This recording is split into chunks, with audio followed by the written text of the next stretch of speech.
আসসালামু আলাইকুম সবাইকে। চ্যাট বক্সে যারা সালাম জানিয়েছেন ভাই আপনাদের সবাইকে ওয়ালাইকুম আসসালাম। আশা করছি আপনারা সবাই ভালো আছেন। তো আজকে আমাদের মডেল টেস্টের বাইরে কেমিস্ট্রি ক্লাস, দ্বিতীয় কেমিস্ট্রি ক্লাস। আমাদের সাথে আছে রাহুল ভাইয়া এবং দীপ ভাইয়া। আমরা ক্লাসটা 2-1 মিনিটের মধ্যে শুরু করবো। তো যারা এখনো জয়েন করছেন তারা সবাই একটু ওয়েট করুন, আমরা 2-1 মিনিটের মধ্যে ক্লাসটা শুরু করছি। রাহুল ভাই আসসালামু আলাইকুম। ওয়ালাইকুম আসসালাম ভাই। আমার এখানে আজান দিচ্ছে তো, তাই জি একটু জি পরে জি ভাই, কথা বলবো। জি জি জি আমরা 2-3 মিনিট পরে শুরু করছি ভাই, আজান শেষ হবে। ঠিক আছে, আমরা 2-3 মিনিটের মধ্যে শুরু করব। সবাই একটু ওয়েট করো, হ্যাঁ? আজান দিচ্ছে এখানে আমার।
আমার এখানে আজান দিচ্ছে তো, তাই আমি একটু পরে আমি কথা বলছি। 2 মিনিটের মধ্যে, 2 মিনিটের মধ্যে আমরা ক্লাস শুরু করবো।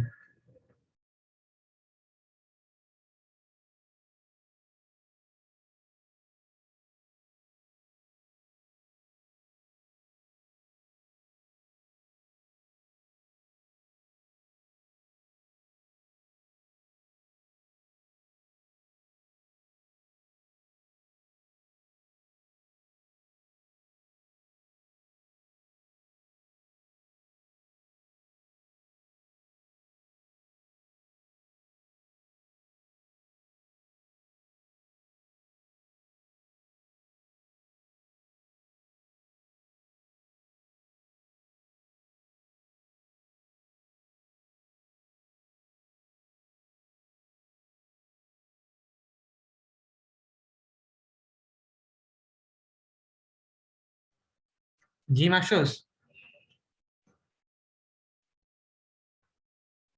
আচ্ছা রায়হান ভাই, তাহলে আমি শুরু করি না?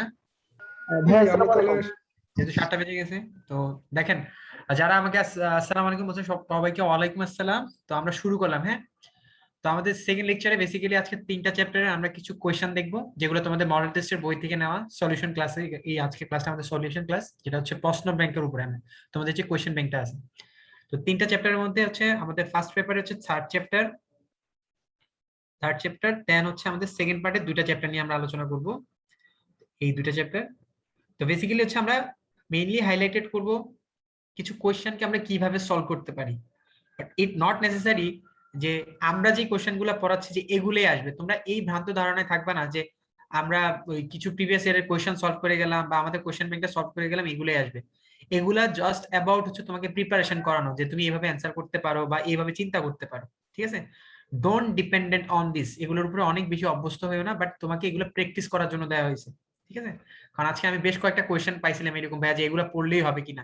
ভাই, সৃজনশীল কোয়েশ্চেনে তোমাকে চিন্তা করার ওয়ে দেওয়া হয়েছে, তোমাকে একটা নির্দিষ্ট জায়গার মধ্যে কনফাইন করে দেওয়া হয়নি। সো তুমি হচ্ছে কোয়েশ্চেন গুলা সলভ করো, যত বেশি সলভ করবা পরীক্ষার খাতায় লেখার প্রেজেন্টেশনটা তত ভালো হবে। তো প্রথমেই আমরা যেটা দেখবো তৃতীয় অধ্যায় ফার্স্ট পেপারে যেটা মৌলের পর্যায়বৃত্ত ধর্ম ও রাসায়নিক বন্ধনের মধ্যে বেসিক্যালি আমাদের এই যে পার্টটা আছে যে ইলেকট্রন বিন্যাস হতে পর্যায় সারণীতে মৌলের অবস্থান নির্ণয়। এখন অবস্থান বলতে হচ্ছে তার পর্যায় আর হচ্ছে গ্রুপ নির্ণয়। এই সম্পূর্ণ জিনিসটা হচ্ছে যে আমরা এমসিকিউ এর জন্য একটু দেখে রাখবো। এগুলো এমসিকিউ তে আসবে, কখনোই রিটেনে আসবে না, বাট এগুলা জানা থাকলে কি হয় কোয়েশ্চেন সলভ করাটা অনেক ইজি হয়ে যায়। তো এখানে অলরেডি ভাই মার্ক করে রাখছি, একটা ইলেকট্রন বিন্যাসের যে প্রধান কোয়ান্টাম সংখ্যা থাকে, সর্বোচ্চ যে কোয়ান্টাম সংখ্যাটা থাকে ওইটাই হচ্ছে পর্যায়কে নির্দেশ করে। ফর এক্সাম্পল আমরা যদি সোডিয়ামের ইলেকট্রন বিন্যাস করি, এই সোডিয়ামের সর্বোচ্চ কোয়ান্টাম সংখ্যা 3, তাই এটা হচ্ছে তৃতীয় পর্যায়ের মূলক, তাই এটার পর্যায় হচ্ছে কত? তৃতীয়। একই রকম ভাবে গ্রুপ নির্ণয় করার জন্য কয়েকটা প্রসেস আছে। গ্রুপের ক্ষেত্রে আমাদের 4টা block S P D F. S এর ক্ষেত্রে তার সর্বশেষ শক্তিস্তর ইলেকট্রন বিন্যাস যদি হয় NS1, তখন এই 1 এর জন্য সে হচ্ছে গ্রুপ 1, আর যদি NS2 হয় তাহলে হচ্ছে গ্রুপ 2। পি এর ক্ষেত্রে আমরা কাউন্ট করব হচ্ছে NS2, আর NP তে সর্বোচ্চ 1 থেকে 6টা ইলেকট্রন থাকতে পারে, প্লাস হচ্ছে 10। ফর এক্সাম্পল যদি তোমার যোজ্যতা স্তরে ইলেকট্রন বিন্যাস NS2NP1 হয়, ইট মিনস এখানে 3টা প্লাস 10, তাহলে তুমি কত নাম্বার গ্রুপে? গ্রুপ 13 এ। আর যদি হয় 14টা, মানে হচ্ছে 10 প্লাস 2 প্লাস 2, তখন হচ্ছে 14 নাম্বার গ্রুপে। আর ডি ব্লকের ক্ষেত্রে আমরা ধরবো হচ্ছে NS(n-1) ডি, এটাকে কাউন্ট করব। আর সবচেয়ে সহজ হচ্ছে অ্যাপ ব্লকের ক্ষেত্রে। অ্যাপ ব্লকের ক্ষেত্রে আমাদের গ্রুপ কিন্তু ফিক্স। তাহলে আমি যেটা বললাম, এই জিনিসগুলো একবার জাস্ট সিম্পলি চোখ বুলাবা, আর এই জিনিসগুলো আমরা শুধুমাত্র এমসিকিউর জন্য একটু ভালো করে দেখে যাব। খুব সহজে এখান থেকে আমরা এমসিকিউ তে 1 নিয়ে আসতে পারি। ওকে, এবার কেন জানি মনে হয় এই জায়গা থেকে আসার পসিবিলিটিস আছে, there is a huge possibility যে গ্রুপ অথবা পর্যায়ে নির্ণয় করতে বলতে পারে। বাট এই যে জিনিসগুলো দেওয়া আছে এর বাইরে কয়েকটা ছোটখাটো কোয়েশ্চেন প্র্যাকটিস করবা, দ্যাটস এনাফ। আবার অনেকে বলতে পারে যে গ্রুপের তো আধুনিক এবং পুরাতন প্রসেস আছে। দেখো এখনের বইগুলো খুবই আধুনিক, তো কোয়েশ্চেন গুলো আধুনিক ভাবে আসবে, ঠিক আছে। এরপরে দেখো যে মৌলের পর্যায়বৃত্ত ধর্মগুলা। পর্যায়বৃত্ত ধর্মের মধ্যে কয়েকটা ধর্ম, আমরা এগুলা নিয়ে আলোচনা করার এখন আর কিছুই নাই। আমরা জানি এই যে পারমাণবিক ব্যাসার্ধ, তারপর হচ্ছে আয়নীকরণ শক্তি, ইলেকট্রন আসক্তি, তড়িৎ-ঋণাত্মকতা, এগুলার প্রত্যেকটার ক্ষেত্রেই আমাদের পর্যায়তে পারমাণবিক আকার কমে আর গ্রুপে কি বাড়ে। পারমাণবিক আকার পর্যায়তে কমে আর গ্রুপে কি হচ্ছে, গ্রুপে হচ্ছে বাড়ে। কিন্তু বাকি 3টা যেমন আয়নীকরণ শক্তি, ইলেকট্রন আসক্তি, তড়িৎ-ঋণাত্মকতা, এগুলা ঠিক তার উল্টো। ওকে, জাস্ট সিম্পলি এটা মনে রাখবা। এরপরে অক্সাইড, যেটা আমরা এতটুকু মনে রাখবো যে ধাতব যে অক্সাইড আছে, আমাদের যে ধাতব যে মেটাল অক্সাইড গুলো আছে, মেটাল অক্সাইড যেগুলা আমাদের যে ধাতব অক্সাইড গুলো আছে, এগুলো হচ্ছে এসিডিক। আর যেগুলো হচ্ছে নন মেটাল বা অধাতব অক্সাইড, নন মেটাল যে অক্সাইড গুলো আছে, এগুলো হচ্ছে বেসিক। এছাড়া আমাদের কিছু অক্সাইড আছে যেগুলা হচ্ছে উভধর্মী, আবার কেউ কেউ নিউট্রালও আছে। বাট আমাদের যেটা জানা লাগবে, এই অক্সাইড গুলার ক্ষেত্রে নর্মালি কিন্তু তোমাদের এতটুকু কমন সেন্স আছে, আমি যখন পর্যায়তে বাম দিক থেকে ডান দিকে যাই, আস্তে আস্তে কিন্তু আমরা ধাতু থেকে অধাতু হওয়া শুরু করি। অর্থাৎ আমরা এসিডিক অক্সাইড থেকে, সরি একটু উল্টো লিখছি আমি, এক্সট্রিমলি সরি,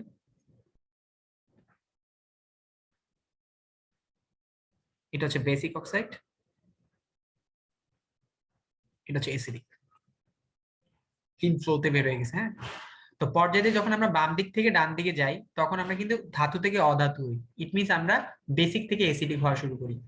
আর গ্রুপে যতই তুমি উপরের থেকে নিচের দিকে নামবা, তোমার অক্সাইড ধর্ম হ্রাস বা বৃদ্ধি পাবে। তো এইখানে এই ক্ষেত্রে আমরা যদি ধাতু আর অধাতুর কনসেপ্ট দুইটা একটু ক্লিয়ার মতো রাখি, তাহলেই কিন্তু আমাদের আর কোনো প্যারা হবে না।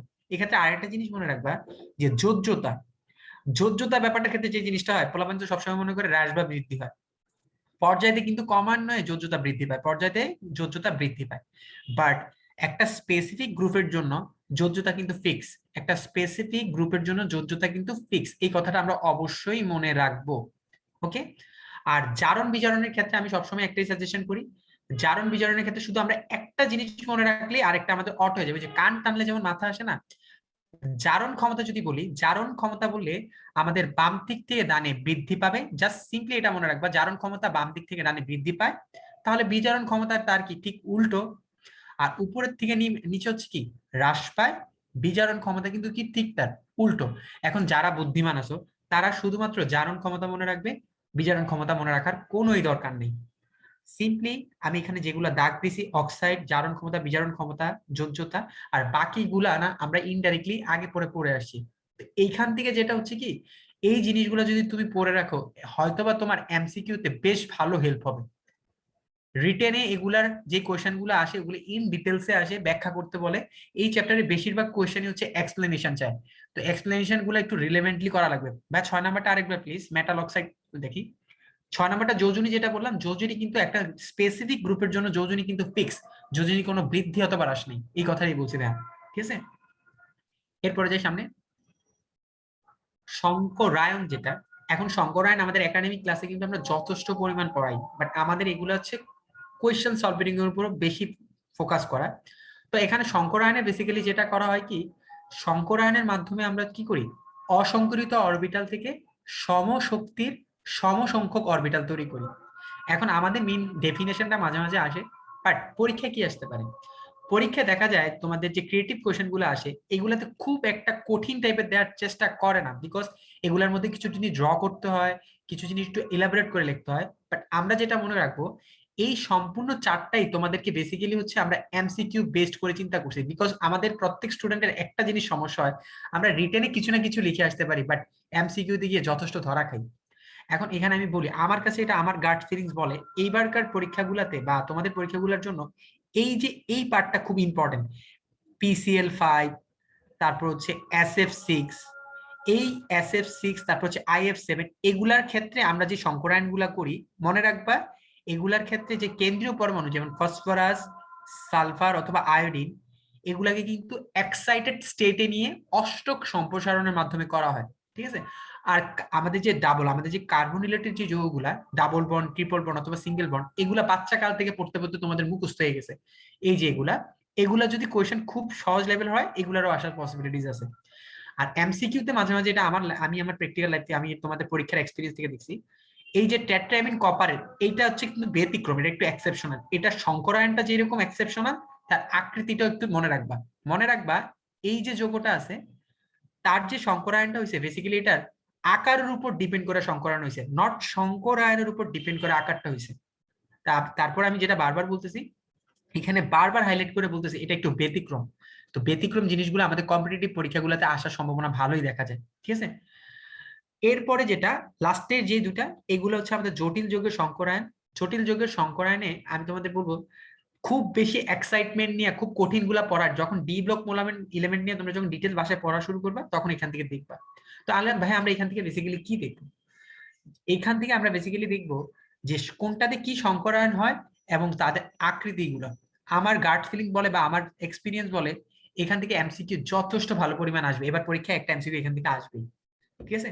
তো একটু যারা একটু ভালো মতো মানে আগে পরে পড়া আছে তারা আর একটু দেখে নিবা, বাট এবং ডোন্ট বি ওভার কনফিডেন্ট, ঠিক আছে। তো চলো সামনে যাই। এইবার হচ্ছে আমাদের যে কোয়েশ্চেন সলভিং এর যে ক্লাস, দেখো এখানে একটা কোয়েশ্চেন আসছে যে 4টা সোডিয়াম, অ্যালুমিনিয়াম, পটাশিয়াম আর হচ্ছে কি আয়রন দেওয়া আছে। এখন এই 4টা মৌল, কতগুলো মৌল দেওয়া আছে, ফার্স্ট হচ্ছে তড়িৎ ঋণাত্মকতার সংজ্ঞা। ভাই এই সংজ্ঞা তো সেই ছোটবেলা থেকে তোমরা পড়ে আসতেছো, কি বলো বাচ্চা বাড়ি পড়ে আসছো না? তড়িৎ ঋণাত্মকতা, এখানে এটা ডেফিনেশনটা দিবা, ডেফিনেশনটা জাস্ট আমি সিম্পলি বলে দিই। সমযোজী বন্ধনে যখন একটা বন্ধন গঠন হয়, যে কোনো একটা পরমাণুর ইলেকট্রন টানার যে ক্ষমতা, নিজের দিকে ইলেকট্রনকে নিজের দিকে আকর্ষণ করার যে ক্ষমতা, ওটাকেই বলা হয় কি তড়িৎ ঋণাত্মকতা। এই তড়িৎ ঋণাত্মকতা ব্যাপারটা সম্পূর্ণভাবে আপেক্ষিক, এবং এই তড়িৎ ঋণাত্মকতা ব্যাপারটার ক্ষেত্রে কারণেই দেখবা যে ইলেকট্রনটা যে কোনো এক পাশে শিফট হয়ে আংশিক ধনাত্মক এবং আংশিক ঋণাত্মকের সৃষ্টি হয়। তো তোমরা জাস্ট হচ্ছে বই থেকে যে কোনো একটা ডেফিনেশন নিজের ভাষায় লেখার চেষ্টা করবে, হ্যাঁ, এখানে তো মুখস্থ করার কোনো অবকাশই নেই। 2 নম্বরে বলছে জিঙ্ক ধাতুকে অবস্থান্তর মৌল বলা বলা হয় না কেন। এখন হয় না কেন, ফার্স্ট অফ অল আমাকে জানতে হবে অবস্থান্তর মৌল কারা। দেখো এইভাবে লেখা যায়, অবস্থান্তর মৌল হচ্ছে যারা ফার্স্ট হচ্ছে তারা হচ্ছে ডি ব্লক এলিমেন্ট, এরা হবে ফার্স্টে ডি ব্লক এলিমেন্ট। অবস্থান্তর মৌলগুলো ফার্স্ট হবে ডি ব্লক এলিমেন্ট, এবং এই যে স্টেবল আয়ন আছে, মানে যে আয়নটা স্টেবল, ওই স্টেবল আয়নে আমাদের ডি অরবিটাল আংশিকভাবে পরিপূর্ণ থাকবে, সে সম্পূর্ণ ফাঁকাও হইতে পারবে না আবার পরিপূর্ণ হতে পারবে না। এখন তাহলে জিঙ্ক কি এই দুইটার কোনো সত্যিই পূর্ণ করে না? এখন দেখো জিঙ্ক ডি ব্লক ঠিকই, বাট তুমি যদি চিন্তা করো জিঙ্কের ক্ষেত্রে, আমাদের জিঙ্কের 30টা ইলেকট্রন থাকে।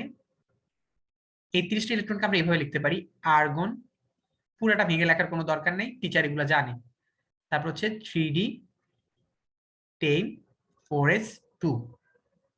ওকে, এখন জিঙ্কের স্টেবল আয়ন হচ্ছে আমাদের জিঙ্ক 2+ আয়ন। এটার থেকে তুমি যদি আনো তাহলে কি দেখা যায়, আর্গন ঠিক আছে, তারপর হচ্ছে তোমার 3D 10 4s ফাঁকা। তো দেখো আমার উপরে সত্যটাকে কিন্তু সে ফুলফিল করতেছে না, অর্থাৎ জিঙ্ক একটা ডি ব্লক এলিমেন্ট ঠিকই, বাট তার ডিটা যেহেতু ডিটা ফুলফিল থাকে, যেহেতু এটা সম্পূর্ণ ফুলফিল, সে কিন্তু আমাদের কি অবস্থান্তর মৌল না। তো আমরা যেটা পরীক্ষার সময় আসলে ফার্স্ট অফ অল হচ্ছে অবস্থান্তর মৌলের ডেফিনেশনটা দিব, তারপর এই জিঙ্ক কেন অবস্থান্তর মৌল না এটার পক্ষে যুক্তি দিব।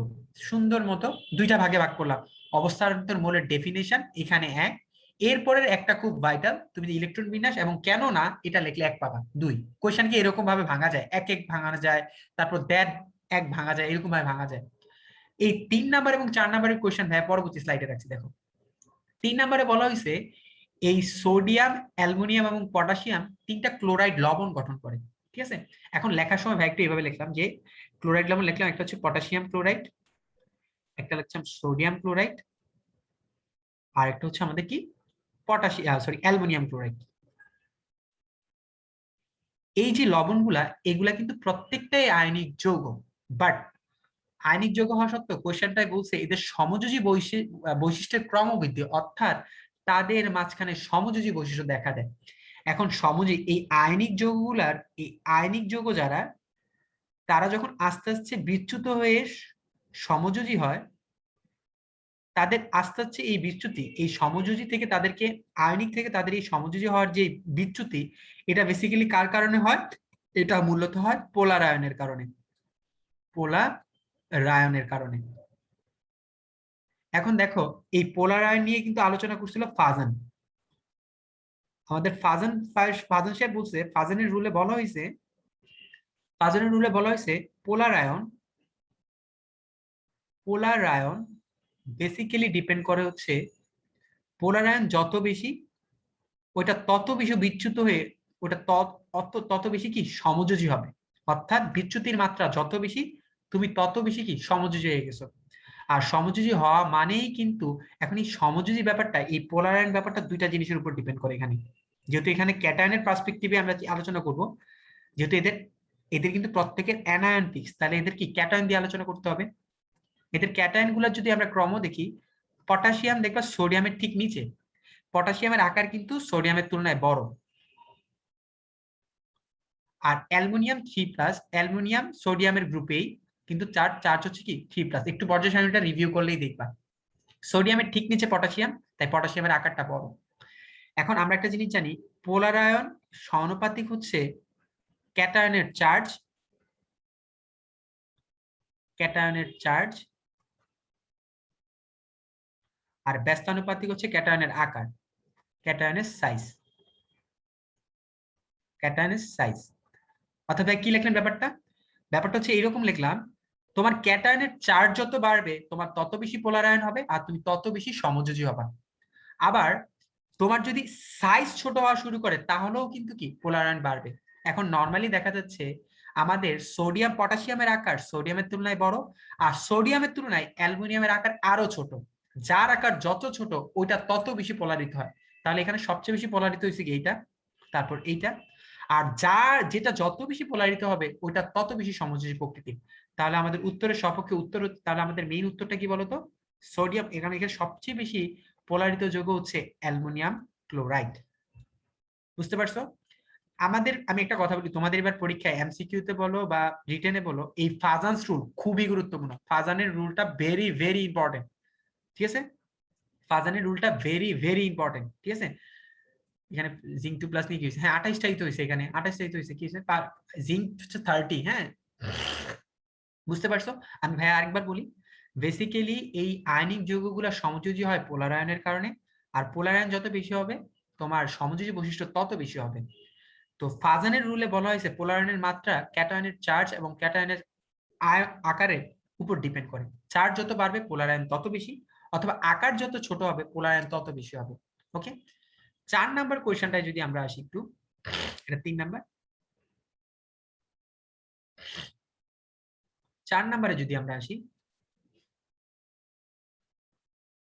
4 নম্বরে বলা হয়েছে উদ্দীপকের শেষ যদি মৌল, দেখো এটাকে খুব ইজিলি এক্সপ্লেন করা যায়। একটা হচ্ছে পটাশিয়াম আর একটা হচ্ছে আয়রন, এর মধ্যে বলছে কোনটা রঙিন যৌগ গঠন করে। খুবই ইজিলি এক্সপ্লেন করা যায়, তুমি চাইলে এটাকে অনেক ইলাবোরেট করে লিখতে পারো, বাট আমাদের জায়গা আমরা যতটুকু ইজিলি এক্সপ্লেন করা যায় এটা বলতেছি। দেখো এখানে পটাশিয়াম যেটা আছে, এই পটাশিয়াম একটা মেটাল, সে একটা ইলেকট্রন ছেড়ে বেসিক্যালি হচ্ছে পটাশিয়াম প্লাস গঠন করে, আর এটার মধ্যে কোনো ফাঁকা ডি অরবিটাল নেই। বড় যে সে একটা নেগেটিভ আয়ন, মনে করো ক্লোরাইড আয়ন নিয়েই সে একটা কি গঠন করতে পারে, পটাশিয়াম ক্লোরাইড বা অনেক পটাশিয়াম নাইট্রেট এনিথিং গঠন করতে পারে। অর্থাৎ পটাশিয়ামের ক্ষেত্রে সর্বোচ্চ আয়নিক যৌগ গঠন করা সম্ভব, আয়নিক আয়নিক কম্পাউন্ড তৈরি করা সম্ভব। আর আয়নিক কম্পাউন্ড কিন্তু কালারফুল হয় না। বাট আয়রনের কথা চিন্তা করো, এই আয়রন সায়াবি এইটা 26, সে হচ্ছে আর্গন 4s2 3d6। এই আয়রনের ক্ষেত্রে তার ডি অরবিটাল আছে, আর তার যে দুইটা আয়ন আছে, একটা হচ্ছে Fe2+ ion argon 4s0 3d6,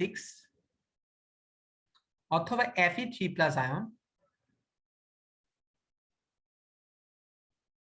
4s0 3d5। এর পক্ষে কিন্তু এই যে আয়রন যেটা, এটা একটা দ্বি ব্লক মৌল, এবং এটা যেহেতু একটা অবস্থান্তর মৌল, সে কিন্তু যেহেতু এটা একটা অবস্থান্তর মৌল, তাহলে আমরা বলতেই পারি যেহেতু সে একটা অবস্থান্তর মূল আয়রন, সে কিন্তু আমাদের কি গঠন করতে পারে, কালারফুল কম্পাউন্ড গঠন করতে পারবে, কালারফুল কম্পাউন্ড গঠন করতে পারবে। এখানে কালারফুল কম্পাউন্ড গঠন করা পসিবল, এখানে কালারফুল কম্পাউন্ড গঠন করা কি পসিবল, ঠিক আছে। ও আচ্ছা, প্লাস দেইনি, এই প্লাসটা দেইনি, এটা বলে দিছো, তা thank you. Okay, thank you. দেখেন সামনে যাই, তাহলে আমাদের 4টা কোশ্চেন হইলো এখানে। পরের কোশ্চেনটা তো এটা আরো ইজি, এটা খুবই ইজি। তোমাকে NH2 NP3 এরকম একটা গাঠনিক সংকেত বিশিষ্ট ইলেকট্রন বিশিষ্ট দ্বিতীয় পর্যায়ের একটা মৌল দেয়া আছে, আর একটা হচ্ছে তৃতীয় পর্যায়ের। খুব সহজে যারা এখানে কিন্তু বুঝাই যাচ্ছে দ্বিতীয় এবং তৃতীয় পর্যায়ে, একটু পর্যায় সারণীটা নিলেই দেখবা একটা দেয়া আছে নাইট্রোজেন আর একটা দেয়া আছে ফসফরাস বেসিক্যালি, বাট ইনডাইরেক্টলি এখানে এক্স দ্বারা রিপ্রেজেন্ট করা হয়েছে, আর এটাকে ওয়াই দ্বারা। ওয়াইটা হচ্ছে আমাদের কি, এখানে ওয়াইটা হচ্ছে ফসফরাস আর এনটা হচ্ছে নাইট্রোজেন, ঠিক আছে। একটু go through your text book, তাহলে তুমি পাবা এটা। ফার্স্ট অফ অল ডি ব্লকের ডেফিনেশন, এটা বলার কিছুই নেই। ইলেকট্রন বিন্যাসে যদি সর্বশেষ ইলেকট্রনটা ডি অরবিটালে প্রবেশ করে, তাহলে সে হচ্ছে কি ডি ব্লক এলিমেন্ট। আর বোরন আর বেরিলিয়ামের মধ্যে আয়নীকরণ শক্তির একটা ব্যতিক্রমতা দেখা যায়। ব্যতিক্রমটা কি, জাস্ট সিম্পলি হচ্ছে, আমি দেখো এইভাবে লিখে দিতে পারি। আমাদের বেরিলিয়াম যেটা, এটা 4টা ইলেকট্রন থাকে, তাহলে এটা হচ্ছে কি 1s2 2s2। আর যেটা বোরন, এটার মধ্যে থাকে 5টা ইলেকট্রন, ঠিক আছে। এখানে যদি তুমি ইলেকট্রন বিন্যাস করো 1s2 2s2 2p1, নরমালি বেরিলিয়ামের পরে যেহেতু বোরনের অবস্থান হওয়ার কথা ছিল যে বেরিলিয়ামের থেকে বোরনের ইলেকট্রন আসক্তি বেশি, এটা হওয়ার কথা ছিল, but this is not right. কারণ বলো তো কেন রাইট না? বিকজ এই বেরিলিয়ামের এটা হচ্ছে বেশি স্টেবল, এটা হচ্ছে স্টেবল, আর এটা হচ্ছে লেস স্টেবল, এটা হচ্ছে লেস স্টেবল। যেটা বেশি স্টেবল, এটা বেশি স্টেবল হওয়ার কারণে এখান থেকে ইলেকট্রন বের করাটা টাফ, তাই বেরিলিয়ামের প্রথম আয়নীকরণ শক্তি কম হওয়ার কথা থাকলো, এটা হয়ে গেছে উল্টা কি বেশি। অর্থাৎ সঠিকটা হচ্ছে বেরিলিয়ামের কম হওয়ার কথা থাকলো স্টেবল আয়নিক গঠন কাঠামোর কারণে বেরিলিয়ামের বোরন অপেক্ষা বেশি। খুবই সহজভাবে যদি পরীক্ষার খাতায় তুমি এটা লিখতে চাও, অল্প সময়ের মধ্যে ফার্স্ট হচ্ছে আয়নীকরণ শক্তির ডেফিনেশনটা, পর্যায়ভিত্তিক যে ব্যতিক্রমতাটাকে সুন্দরভাবে এরকম ভাবে ইলেকট্রন বিন্যাসের মাধ্যমে বুঝিয়ে দিতে হবে। তুমি যদি প্রেজেন্টেবল ওয়েতে লেখো, তাহলে তোমার নাম্বারটাও কি প্রেজেন্টেবল হবে, ঠিক আছে। তুমি যদি মনে করো খুব ঠেকাই বলে লেখো, তাহলে তো আর হবে না। জিনিসটাকে you have to make it presentable. এটা যে একটা ব্যতিক্রম, এটা কেন ব্যতিক্রম, 2-3 লাইনের মধ্যে খুব এটাকে টাইনা ইতিহাস বানায় কোনো লাভ নেই, ঠিক আছে। এরপরে যাই, এই যে 3-এ বলছে XNH3, বেসিক্যালি XNH3, এখানে X হচ্ছে কি আমাদের নাইট্রোজেন না, নাইট্রোজেনে বেসিক্যালি 7টা ইলেকট্রন থাকে। তো এটার ইলেকট্রন বিন্যাস করলে আমাদের 1s2 2s2 2p x1 2p y1 আর 2p z1।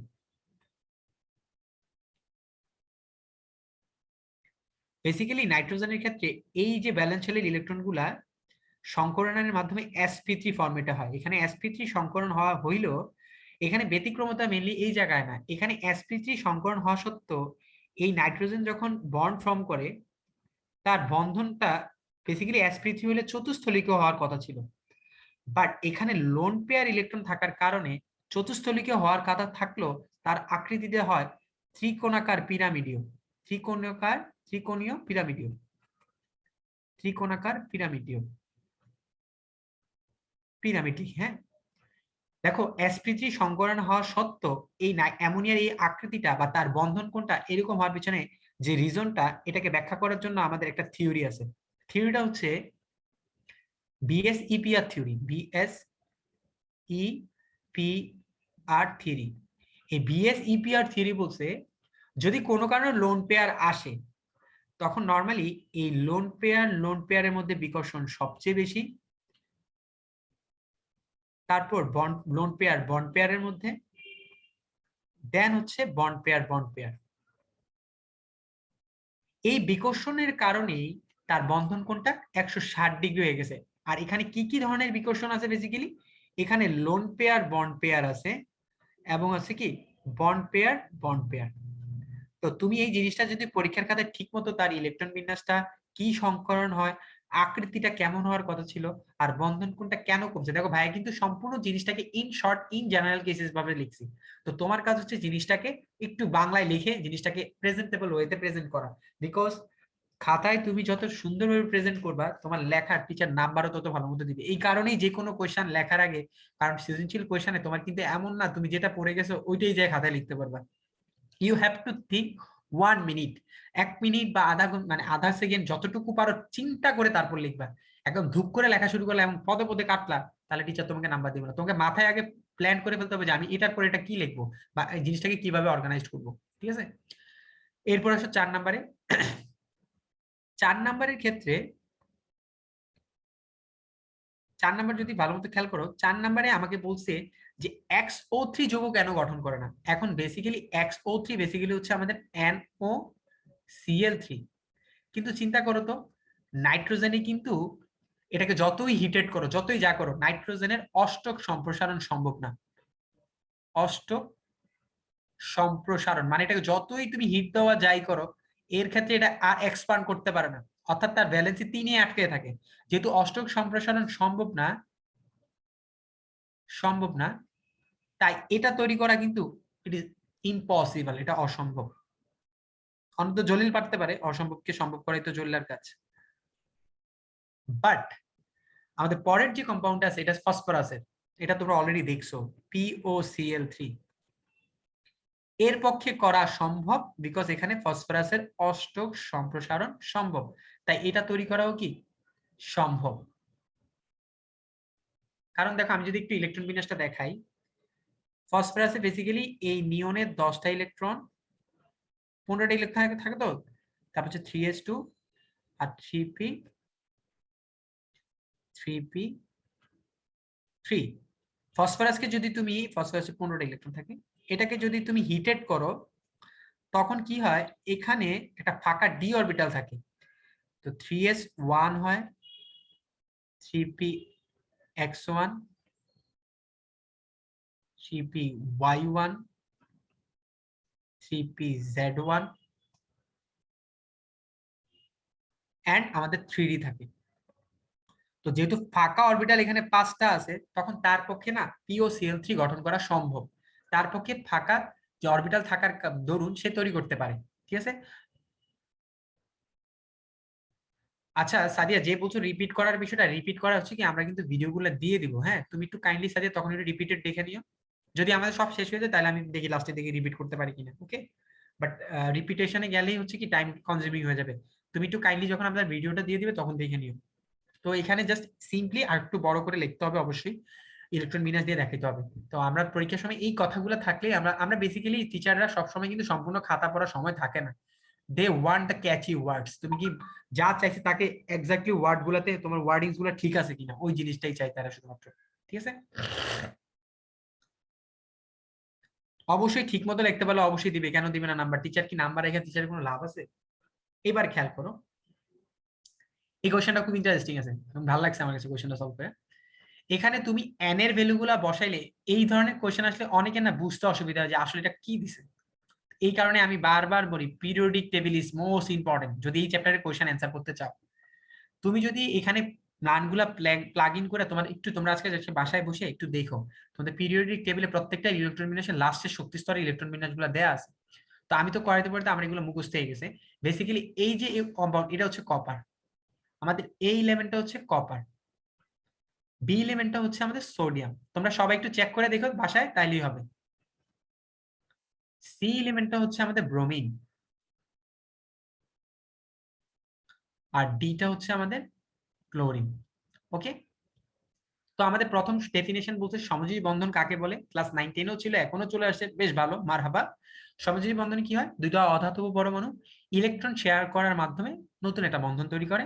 এখানে ইলেকট্রন শেয়ার বেসিক্যালি করে কারা, অষ্টক অথবা 2 এর নিয়ম ফলো করার জন্য, বেসিক্যালি তারা স্ট্যাবিলিটি পেতে চায়। আর 2 নাম্বারের ক্ষেত্রে যেটা বলছে যে Bf3-, এখন দেখো আমরা একটু আগে যেটা বোরন পড়ে আসলাম, এই বোরনের ক্ষেত্রে তুমি যদি খেয়াল করো বোরনে কিন্তু বেসিক্যালি 5টা ইলেকট্রন থাকে। তো ইলেকট্রন বিন্যাস করলে এটা হচ্ছে 1s2 2s2 2p1, for example এটা 2px1। এখন যদি তুমি এটাকে যদি হিটেড করো, তখন যেটা হয় কি, এই বোরনের 5টা ইলেকট্রন এইরকম ভাবে অর্গানাইজড হয়, 1s2 2s1 2px1 2py1 আর 2pz0। এখন দেখো নরমালি কিন্তু বোরন Bf3 গঠন করে। যখন Bf3 গঠন করে, একটু সবাই একটু খেয়াল করেন, যখন Bf3 গঠন করে বোরনের তিনটা ফ্লোরিনের সাথে যুক্ত হয়ে কিন্তু খুব সুন্দর মতো বোরন ট্রাইফ্লোরাইড গঠন করে। বাট এখন মনে করে এখানে একটা ফ্লোরিন আছে যার মধ্যে লোন পেয়ার ইলেকট্রন আছে, মানে এখানে ইলেকট্রন আছে, হ্যাঁ। তো ইলেকট্রন থাকলেই তো হবে না, এই ইলেকট্রনকে নেয়ার মতো অ্যাবিলিটি তো থাকতে হবে। তুমি দেখো এখানে একটা ফাঁকা 2pz অরবিটাল আছে, এই ফাঁকা 2pz অরবিটালে এই ফ্লোরিনটা তার ইলেকট্রন গুলাকে ডোনেট করে। এবং এই যে বন্ধনটা, এই বন্ধনটা হচ্ছে সন্নিবেশ বন্ধন। অনেকেই বলবে যে ভাই আমাদের তো সিলেবাসে সমযোজী বন্ধন আছে, সন্নিবেশ বন্ধন নাই। বাট মনে রাখবা সন্নিবেশ বন্ধন ইজ ওয়ান টাইপ অফ সন্নিবেশ সমযোজী বন্ধন। তো আমি প্রত্যেককে বলবো যে সমযোজী বন্ধন যখন পড়বা সন্নিবেশ বন্ধনটা একবার পড়ে নিও। Okay, it is good for you. অর্থাৎ যদি পরীক্ষায় তোমাদের আসে ইলেকট্রন বিন্যাসগুলো লিখবা, ফাঁকা 2pz অরবিটাল থাকার কারণেই যে সে একটা সন্নিবেশ সমযোজী বন্ধন করার মাধ্যমে Bf4- গঠন করে, এটা তুমি উত্তরের পক্ষে যুক্তি দিবা। ঠিক আছে, আশা করি সবাই বুঝতে পারছেন।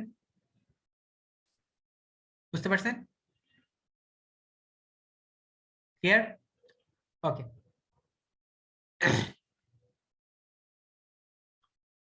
ফয়সাল, কোনো টপিকই মুশকিল না, তোমার কাছে যে কয়টা দিন সময় আছে তুমি একটু খাতায় কোনো এক পাশে টুকে রাখো যে আমি এই জিনিসগুলো একটু দেখবো। তুমি যদি এগুলো একটু টুকে রাখো, দ্যাট, দেখো আমি যখন তোমাদের মতো স্টুডেন্ট ছিলাম আমাদেরও কিন্তু অনেক কিছুতে বুঝতে বা কনসেপচুয়ালি দুর্বলতা ছিল। বাট এখন সবকিছু বোঝার জন্য ইউটিউব বলো, টিচার বলো, সবকিছু এত অ্যাভেলেবেল, তুমি চাইলেই তোমার ইচ্ছাটার উপর ডিপেন্ড করে অনেক কিছু জানতে পারো। ঠিক আছে, আমাদের সময় অনেক টিচারও ভালো ভালো টিচার খুঁজে ভাই 2012 বেচের, মানে ঠিক তোমার উল্টা, তোমরা 21। সো ওই সময় আমরা যদি শিখতে পারছি, আর এখন তো তোমাদের কাছে সবকিছু অ্যাভেলেবিলিটি আছে, তোমাদের তো জানার পরিধি আরো বেশি হওয়ার কথা। এখন দেখেন পরেরটাতে, ডি হচ্ছে আমাদের সোডিয়াম, আর একটু আগে ভাই কিন্তু দেখাই দিয়ে আসছি, সি হচ্ছে ব্রোমিন, আর ডি হচ্ছে ব্রোমাইড। এখন বেসিক্যালি এখানে 3 নাম্বারটার অ্যান্সারটা একদম পানি। দেখো আমাদের যখন বিসি বলছে, এটা বেসিক্যালি হচ্ছে আমাদের সোডিয়াম ব্রোমাইড, আর যেটা বলছে বিডি এটা হচ্ছে সোডিয়াম ক্লোরাইড। ঠিক আছে, এখন বলছে গলনাঙ্ক এবং দ্রাব্যতা। বেসিক্যালি গলনাঙ্ক বলো, দ্রাব্যতা বলো, তাপীয় স্থায়িত্ব বলো, এগুলো সবকিছুই ডিপেন্ড করে পোলার আয়নের উপরে। এখানে দেখো আমাদের ক্যাটায়ন পার্টটা সেম হলো, আমাদের অ্যানোয়ন পার্টটা আলাদা, একটা ব্রোমাইড আয়ন আর হচ্ছে ক্লোরাইড আয়ন। ঠিক আছে, এখন খেয়াল করো, একটা হচ্ছে ব্রোমাইড আয়ন আর এটা হচ্ছে কি ক্লোরাইড আয়ন। পোলার আয়নের ক্ষেত্রে একটা কথা বলা ছিল যে পোলার অ্যানায়নের আকার যত বড় হবে তোমার অ্যানায়নের সাইজ যত বড় হবে আমার পোলার আয়ন তত বেশি হবে, যৌগটার পোলার আয়ন তত বেশি হবে।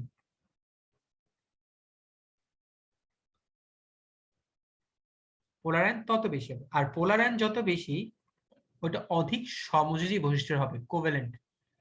আর আমরা জানি কোভ্যালেন্ট যে তার দ্রাব্যতা ও গলনাঙ্ক অবশ্যই কম, অবশ্যই কম। এখন দেখো ব্রোমাইড আয়নের আকার কিন্তু আমাদের ক্লোরিনের থেকে বড়, আর অ্যানাইডের আকার বড় কারণ এখানে তার এটার বেশি পোলার আয়ন হয়েছে। তাহলে আমরা বলতেই পারি এই সোডিয়াম ক্লোরাইড এটা অধিক সমযোজী প্রকৃতির না, সোডিয়াম ব্রোমাইড আমাদের অধিক সমযোজী প্রকৃতির, এটা মোর আয়নিক, এটা হচ্ছে মোর কোভ্যালেন্ট। এটা লেখা দরকার নেই। আর যে বেশি আয়নিক, যে বেশি আয়নিক তার কি গলনাঙ্ক এবং দ্রাব্যতা কি বেশি হবে না? আমার কথাটা কি বুঝতে পারছো? চ্যাটে অনেকে কি লেখা শুরু করছো? না না, মান উল্লেখ করা লাগবে না, এটা মনে রাখতে পারছো, এটাই বড় কথা, এখানে মান উল্লেখ করা লাগবে না। অর্থাৎ এটার বেশি গলনাঙ্ক, গলনাঙ্ক ও স্ফুটনাঙ্ক বেশি।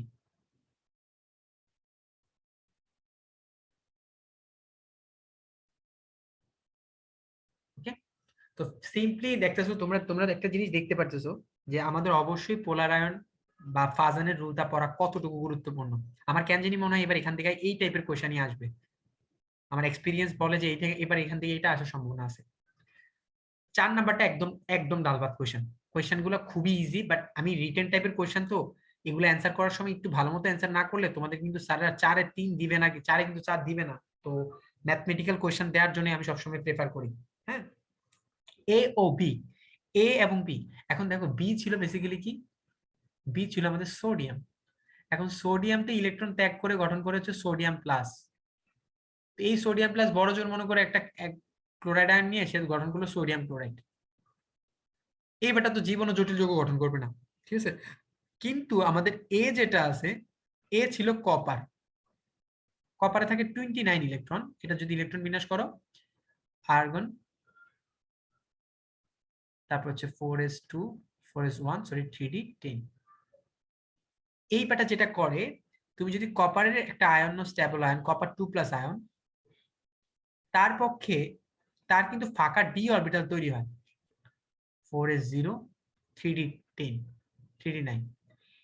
কপারের ক্ষেত্রে কিন্তু ফাঁকা ডি অরবিটাল থাকার কারণে এবং সে একটা অবস্থান্তর মূল্য হওয়ার কারণে সে কিন্তু কমপ্লেক্স কম্পাউন্ড গঠন করতে পারবে, কমপ্লেক্স কম্পাউন্ড তৈরি করতে পারবে। It can form complex compound, এটা কমপ্লেক্স কম্পাউন্ড ফর্ম করতে পারবে। ওকে, বুঝতে পারছেন?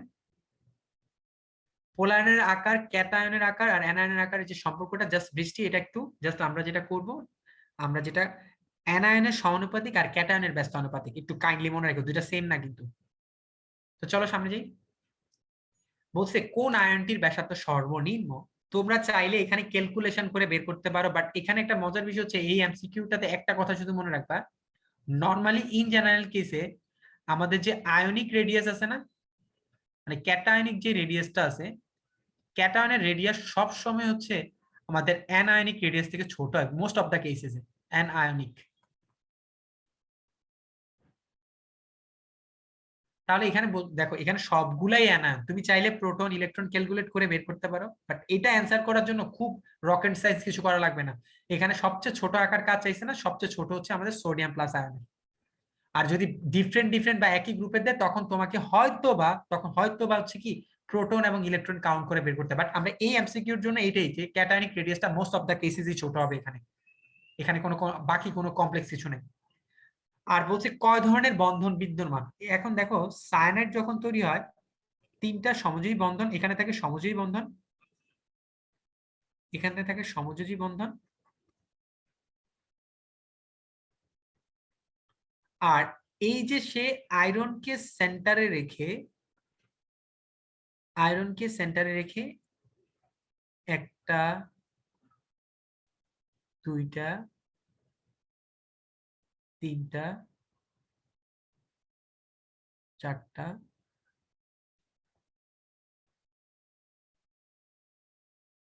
5টা, 6টা। এই যে 6 পাশে 6টা সায়ানাইড নিল, 1টা, 2টা, 3টা, 4টা, 5টা, 6টা। এই 6টা বন্ধন যে নিল, এই 6টা বন্ধন হচ্ছে আমাদের সন্নিবেশ বন্ধন বা সন্নিবেশ সমযোজী বন্ধন জালে। তাহলে এখানে কয় ধরনের বন্ধন আছে? এটা কোনো রকেট সায়েন্স না, এখানে 2টা বন্ধন আছে। ঠিক আছে,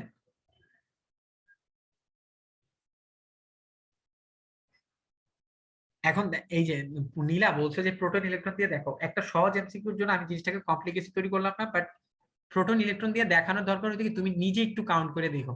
আমি একটা জাস্ট বলে দিই যে সিম্পলি তুমি ইলেকট্রন গুলা এখানে যেটা করবা, যে এই ইলেকট্রন গুলা প্রোটন ইলেকট্রন গণনা করার পরে দেখবা যেখানে আকর্ষণ বল সবচেয়ে বেশি ওইটা হচ্ছে আকার ছোট হবে। ঠিক আছে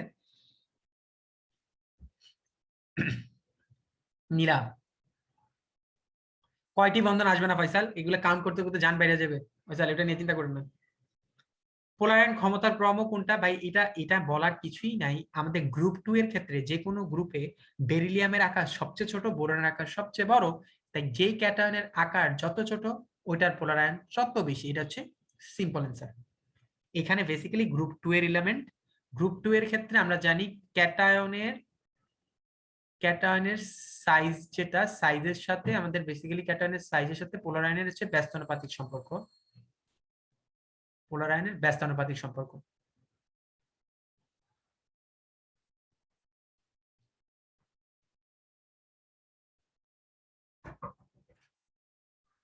একটু দাঁড়াও,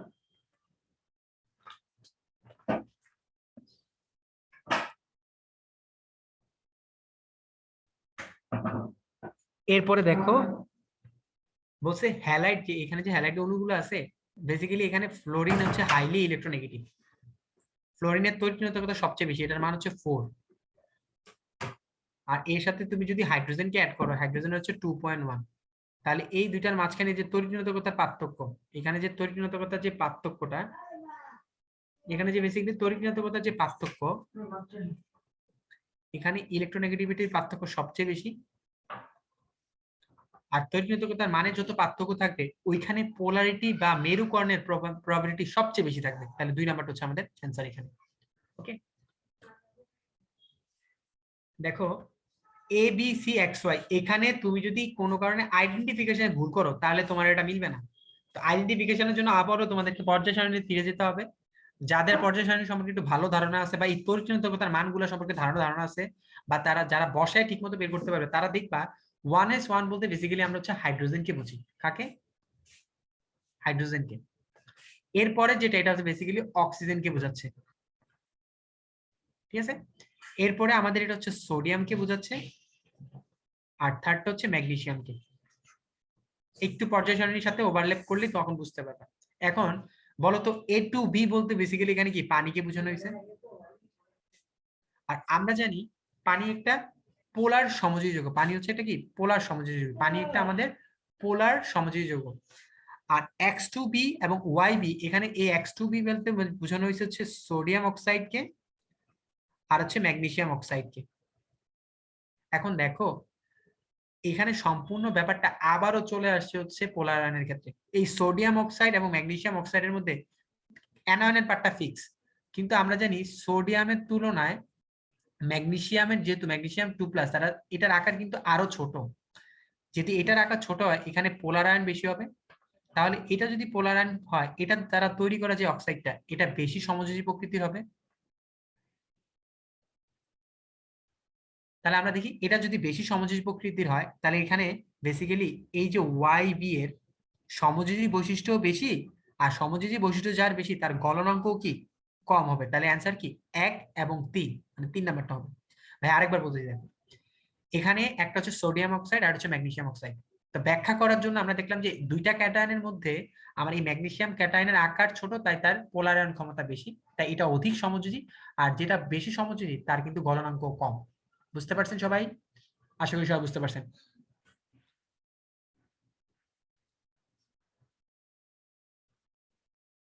ইকরামুল কি বুঝতে পারছেন?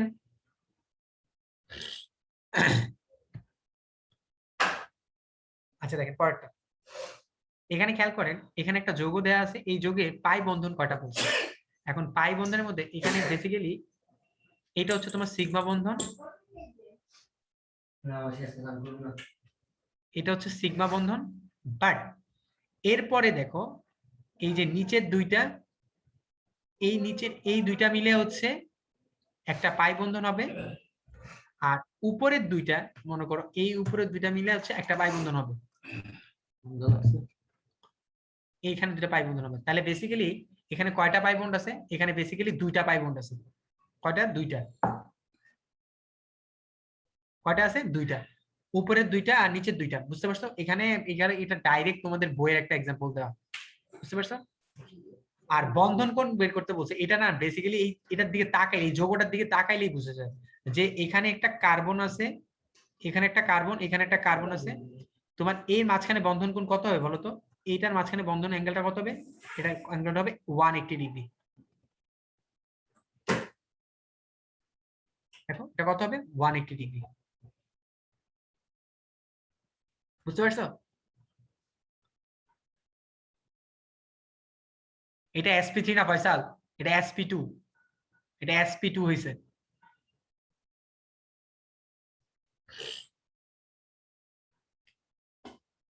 কি লিখি sp2? এটা sp, সরি আমি ফয়সালের সাথে আমি নিজে ভুল করা শুরু করছি। sp।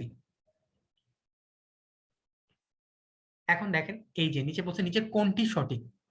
এখন সঠিক বলতে গেলে তুমি ভালো মতো এক হলে, যেখানে যেহেতু চারটা অপশন দেওয়া আছে, একটা সঠিক তোমার সকল একদম প্রথমে চোখে পড়বে, ওটা হচ্ছে অ্যালুমিনিয়াম অক্সাইডের অম্লত্ব হচ্ছে 6, এটা সঠিক। আর অর্থোফেনল নাইট্রোফেনল যেটা দেওয়া আছে এটা কিন্তু অন্ত আণবিক না, এটা হচ্ছে এটা আন্ত না, এটা হচ্ছে অন্ত আণবিক। আর এই ক্রমটা পুরাই ভুল দেওয়া, কারণ দেখো এখানে ক্যাটায়নের চার্জ এইটার সবচেয়ে বেশি, তাই পোলার আয়ন কিন্তু এইটার বেশি হওয়ার কথা ছিল। আর 3 নাম্বারটা এখানে আসলে দেখার আর তেমন গুরুত্ব হয় না, বাকি তিনটাই ভুল। যেহেতু একটাই সঠিক তাই কিন্তু এখানে একটাই দাগ দিতে পারবো, তুমি আবার 2-3টা দাগাইতে পারবে না কিন্তু। আর নিচের ইলেকট্রন বিন্যাস কোনটি সঠিক, ভাই এতবার করাইছি তোমাদেরকে, এখানে শুধুমাত্র ভালো মতো খেয়াল করে দেখবা জিঙ্কেরটাই সঠিক। ঠিক আছে, একবার চোখ মুলে জাস্ট চোখটা একবার দেখে নিবা যে কোনটা সঠিক হতে পারে। ঠিক আছে, চলো আমরা পরবর্তী সামনে যাই। এইবার আমরা হচ্ছে আমাদের ওই অধ্যায়ের মোটামুটি একটা শেষ করলাম আমাদের যে কোশ্চেন গুলা। এবার প্রথম অধ্যায়ের মধ্যে যেটা আমাদের সেকেন্ড পার্টের পরিবেশ রসায়ন, এই এই রিলেটেড কিছু কোশ্চেন আমরা দেখবো এখানে। ফার্স্ট অফ অল কিছু এমসিকিউ বেসড কোশ্চেন আছে, এগুলো নিয়ে খুব বেশি প্যারা খাবা না, এগুলো জাস্ট একবার করে গ্রথ করবা। আরএনএস এর মতামত যেটা, এই ক্ষেত্রে অবশ্যই জলীয় দ্রবণ থাকতে হবে, অর্থাৎ এসিড অথবা ক্ষার দ্রবণ ব্যাখ্যা করার জন্য এখানে তোমাকে অবশ্যই ইন প্রেজেন্স অফ ওয়াটার থাকতে হবে, অর্থাৎ পানির ব্যতীত। এটা কিন্তু একটা লিমিটেশন, আরএনএস এর মতবাদের একটা লিমিটেশনই ছিল যে পানি ব্যতীত সে এসিড অথবা ক্ষারকে ব্যাখ্যা করতে পারে না। পরেরটা হচ্ছে ব্রনস্টেড লাউরি মতবাদ, বা এটাকে প্রোটনীয় মতবাদ বলা হয়। প্রোটনীয় মতবাদ, প্রোটনীয় মতবাদ। এই প্রোটনীয় মতবাদ অনুযায়ী যারা প্রোটন ডোনার তারা হচ্ছে আমাদের এসিড, আর যারা প্রোটন অ্যাকসেপ্ট করে, যারা হচ্ছে প্রোটন অ্যাকসেপ্টর তারা হচ্ছে ক্ষারক। ওকে, তারা হচ্ছে কি আমাদের ক্ষারক। অ্যালুমিনিয়াম এই এটা আমি বলতেছি, হ্যাঁ এটা বলতেছি অম্লত্বের ব্যাপারটা। দেখেন এখানে কয়েকটা শ্রেণীবিন্যাস দেওয়া আছে, এই শ্রেণীবিন্যাসগুলো তেমন কঠিন কিছু না। আণবিকের ক্ষেত্রে কোনো প্লাস মাইনাস থাকে না, অ্যানায়নিকের ক্ষেত্রে নেগেটিভ চার্জ, ক্যাটায়নিকের ক্ষেত্রে পজিটিভ চার্জ। একই রকম ভাবে ক্ষারকের ক্ষেত্রেও সেম। তোমরা এখানে যেটা করবা, আমি বারবারই বলতেছি, এই এক্সাম্পল গুলা একবার হলো নিজে দেখবা, 1 থেকে 2 বার দেখলেই হচ্ছে কি জিনিসগুলো মাথায় স্ট্রাইক করবে, কারণ আমাদের পরীক্ষায় হুবহু কোশ্চেন আসে। তো এখানে যদি এক্সাম্পল গুলো একবার একটু ভালো করে দেখা থাকে, তাহলে দেখবা তুমি, তোমার কোনো ধরনের প্যারাই হবে না, তুমি একবার করে জাস্ট এক্সাম্পল গুলো দেখবা। এরপর দেখো লুইস এসিড এবং বেজের ক্ষেত্রে যারা হচ্ছে লোন পেয়ার ইলেকট্রন বা মুক্তজোড় ইলেকট্রন যারা অ্যাকসেপ্ট করে তারা হচ্ছে এসিড। মনে রাখবা যারা অ্যাকসেপ্ট করে তারা হচ্ছে এসিড, আর যারা লোন পেয়ার ইলেকট্রন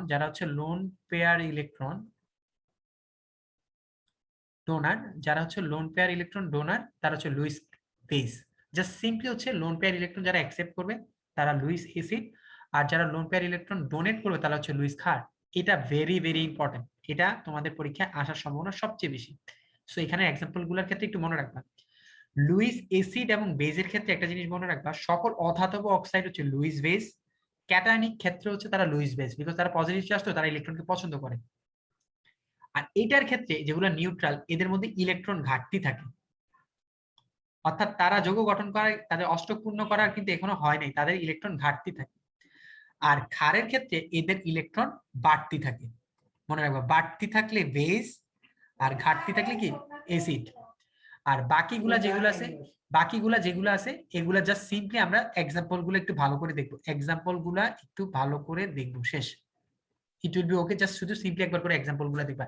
এটা ভেরি ভেরি ইম্পর্টেন্ট, এখান থেকে আসার সম্ভাবনা অনেক বেশি, অনেক বেশি। হ্যাঁ, কোয়েশ্চেন তোমরা যখন অ্যানালাইসিস করবে তখন দেখতে পারবা, যেহেতু অলরেডি টেস্ট পেপার অথবা আমাদের এগুলো দেখা শুরু করছো।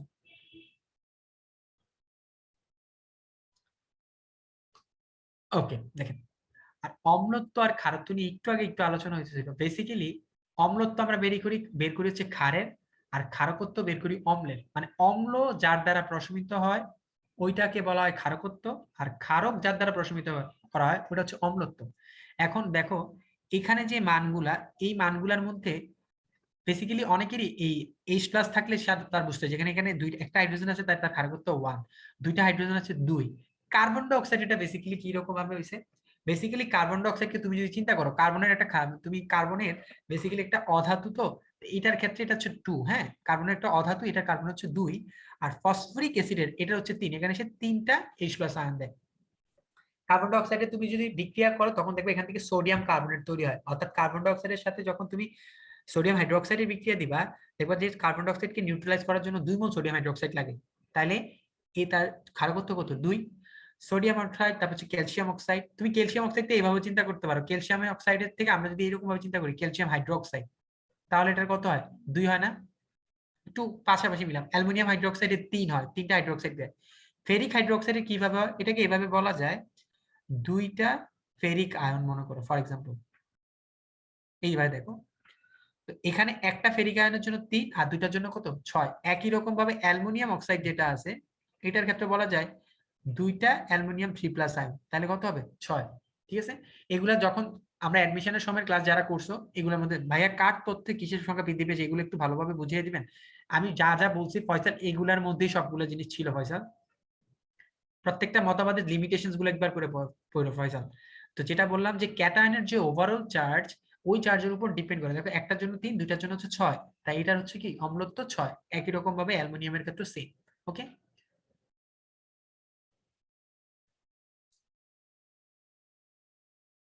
তুষার বারবার ব্রেক বলে লাভ নেই, আমরা ক্লাসটা কন্টিনিউ করি, ক্লাসটা একটু বড়। হ্যাঁ, আমি ব্রেক যখন দরকার আমি দিব, অবশ্যই দিব, টেনশন করে না তুষার, আমি দিব আপনাকে।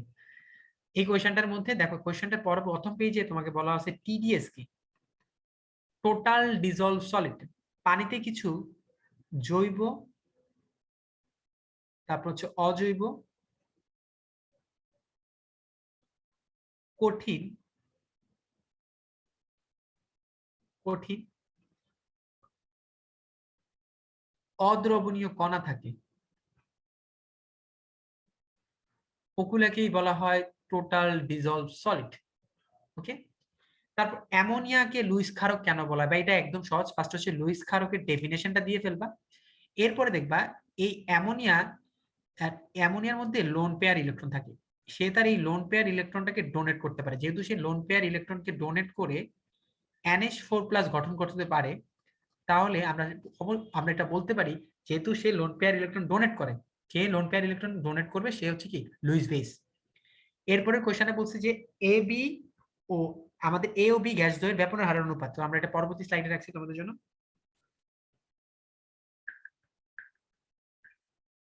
দাঁড়াও তুমি,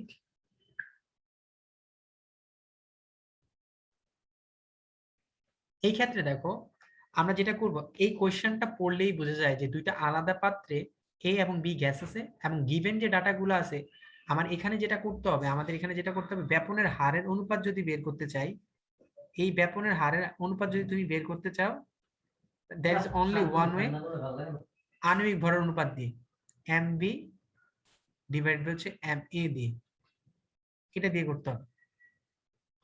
তো ভাই এখানে আমরা আণবিক ভর কোথা দিয়ে পাবো, আণবিক ভর পাওয়ার জন্য যেটা করতে হবে, আমাদের সূত্র হচ্ছে pv is equal to m by RT।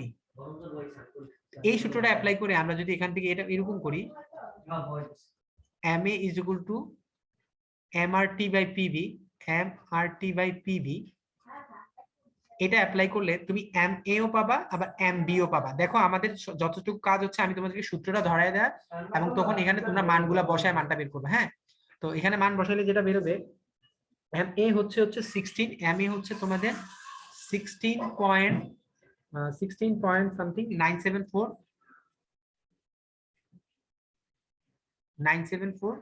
আর এটা হচ্ছে বেসিক্যালি ক্যালকুলেট করলে পাবো হচ্ছে 43.952। ঠিক আছে, এখানে আর এবং আর এর মানটা অবশ্যই লিটার অ্যাটমসফিয়ারে নিবা, 0.0821 লিটার ATM মোল পার কেলভিন। ঠিক আছে,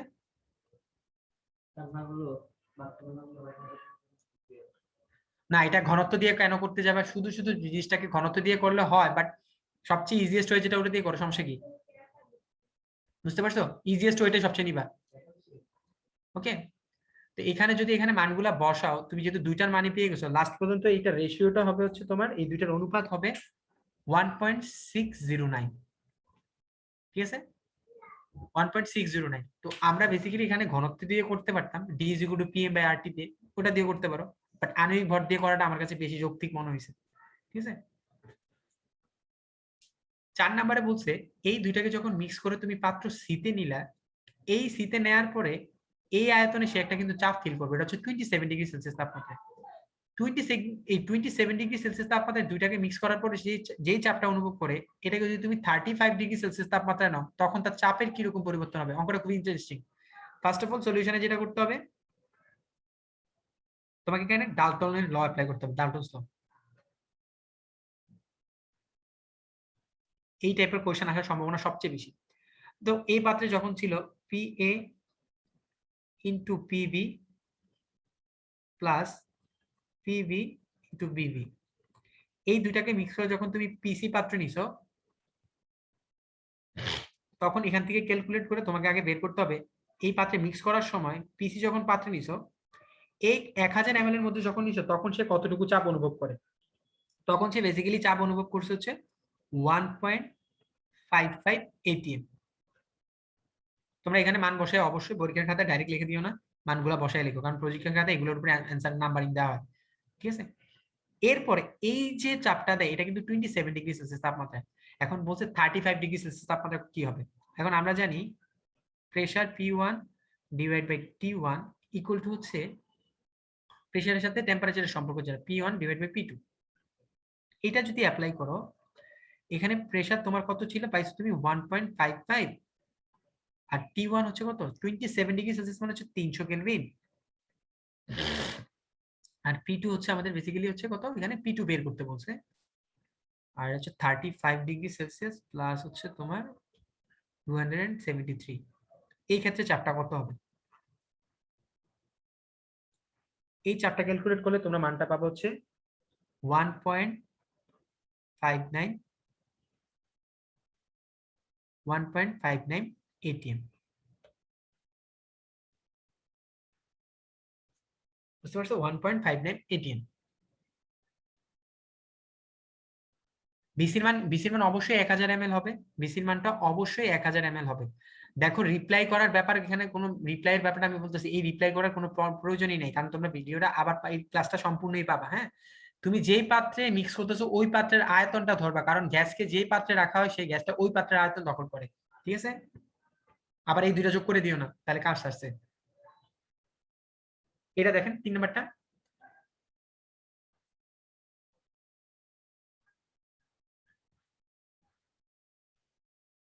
হ্যাঁ হ্যাঁ এটা ঠিক আছে, 1000 ml ব্যবহার করবা। ঠিক আছে, পাত্রের চাপ সমান না, বাট দেখলে তুমি যদি এটাকে তুমি যদি নরমালি চিন্তা করো, ডাল্টনের সূত্রে কিন্তু আমরা মিক্সিং এর যে অঙ্কগুলোর ক্ষেত্রে, ওই অঙ্কগুলোর ক্ষেত্রে আমরা এই সূত্রটাই অ্যাপ্লাই করি। তুমি এখানে আবার দুইটা ভলিউম যোগ করে দিও না, যে পাত্রে রাখা হয়েছে পাত্রের ভলিউম যেটা ওইটাই দখল করবে। ওকে,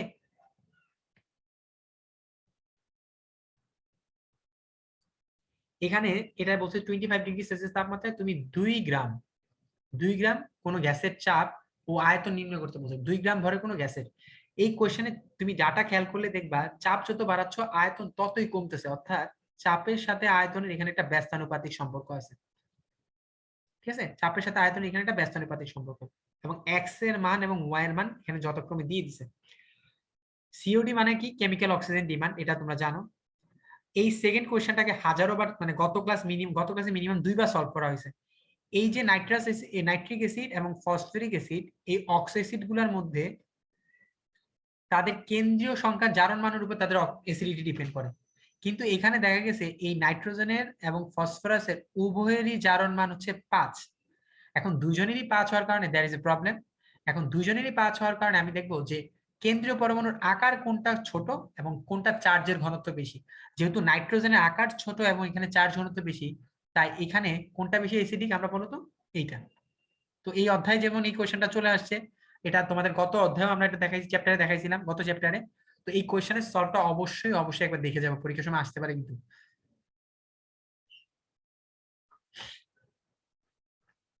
পাত্রের তাপমাত্রা ভিন্ন হলে এই ধরনের সূত্র অ্যাপ্লাই করতে পারবা না। আর আমরা ডাল্টনের সূত্রে পড়ে আসছি যে স্থির তাপমাত্রা, ডাল্টনের সূত্রটা বেশি আবার একটু কাইন্ডলি দেখে রাখবা, হ্যাঁ। এবার দেখো 3 নাম্বার, যেটা এবার 3 নাম্বার 4 নাম্বার আমি আলাদা পেজে লিখছি। 3-এ বলছে প্রথম ডাটা ব্যবহার করে গ্যাসটির আণবিক ভর ব্যবহার করে। একদম প্রথম যে এই যে ডাটাটা আছে না, এই ডাটাটা ব্যবহার করে আণবিক ভর, বা এটা একদমই সিম্পল একটা জিনিস, ক্যালকুলেশন। তো আমাকে বলছে কি গ্যাসের আণবিক ভর বের করতে। একটু আগে আমরা একটা ফর্মুলা অ্যাপ্লাই করছিলাম, আণবিক ভর ইকুয়াল টু হচ্ছে mRT/PV। ঠিক আছে, তো তুমি যদি এখানে ডাটাগুলা বসাও, আমি একটু ডাটাগুলা বলি। ভরটা হচ্ছে 2 গ্রাম, আরটা অবশ্যই আমরা লিটার অ্যাটমসফিয়ার এককে নিব, টিটা হচ্ছে আমাদের 298, আর পি আর ভি এর ক্ষেত্রে পি দেখো, পি কিন্তু 1 ATM হবে। পি কত হবে? 1 ATM। আমি একটু বলে দিচ্ছি, ভর হচ্ছে 2 গ্রাম, আর হচ্ছে আমাদের লিটার অ্যাটমসফিয়ার এককে 0.0821 লিটার ATM মোল পার কেলভিন। টি হচ্ছে আমাদের 298, তারপর পি হচ্ছে আমাদের 1 ATM, আর ভলিউমটা এখানে হচ্ছে বেসিক্যালি 800 ml আসবে। 8 দ্বারা 100 দ্বারা মাল্টিপ্লাই করলে 800 ml আসে। তো এটাকে লিটারে নিলে হচ্ছে 0.8 লিটার। তো এই মানগুলা বসাইলে এখানে যে মানটা আসে, একটু বলো তো এটা কত আসে চ্যাটে, আমাকে একটু বলো তো সবাই অ্যান্সারটা কত? 61 পয়েন্ট সামথিং। ঠিক আছে, এটা হচ্ছে আমাদের আণবিক ভরটা। এটা হচ্ছে আমাদের আণবিক ভরটা। আর 4 নাম্বারের ক্ষেত্রে 4 নাম্বার একদমই সহজ। 4 নাম্বার এখানে 4টা ডাটা, তো তুমি যদি 4টা ডাটা এরকম ভাবে লেখো যে P1 V1, P2 V2, P3 V3, তারপর হচ্ছে P4 V4। দেখো প্রত্যেকটার ক্ষেত্রেই এটা হচ্ছে x, এটা হচ্ছে 8y। ভালো মতো খেয়াল করে দেখবা এদের প্রত্যেকের ক্ষেত্রে এটা হচ্ছে 2x, এটা হচ্ছে 4y, এটা হচ্ছে তোমার 4x twice y, এটা xy। অর্থাৎ এদের প্রত্যেকের ক্ষেত্রে মান হচ্ছে কি 8xy 8xy 8xy 8xy। অর্থাৎ এদের প্রত্যেকেরই মান একটা কনস্ট্যান্ট ভ্যালু দিচ্ছে, অর্থাৎ এদের প্রত্যেকের মানটা একটা কনস্ট্যান্ট ভ্যালু দিবেন। দেখবা যে 800 আসে, এদের প্রত্যেকের ভ্যালু আসবে 800। এক্স আর ওয়াই এর ভ্যালুগুলো বসাই দিই। যেহেতু এটা প্রত্যেকেই প্রতি ক্ষেত্রে স্থির তাপমাত্রায় প্রত্যেকেরই চাপ এবং ভলিউমের গুণফল সমান, তাই আমরা এটা বলতে পারি এটা কোন সূত্রকে সাপোর্ট করছে আমাদের? বেসিক্যালি বয়েলস লকে, বয়েলস লকে সাপোর্ট করছে। বুঝতে পারছি এই কোয়েশ্চেনটা আমার কাছে ভালো লাগছে, এটা খুবই সুন্দর একটা কোয়েশ্চেন এবং অল্প সময়ের মধ্যে অ্যান্সার করার জন্য খুবই ভালো একটা সিস্টেম এটা।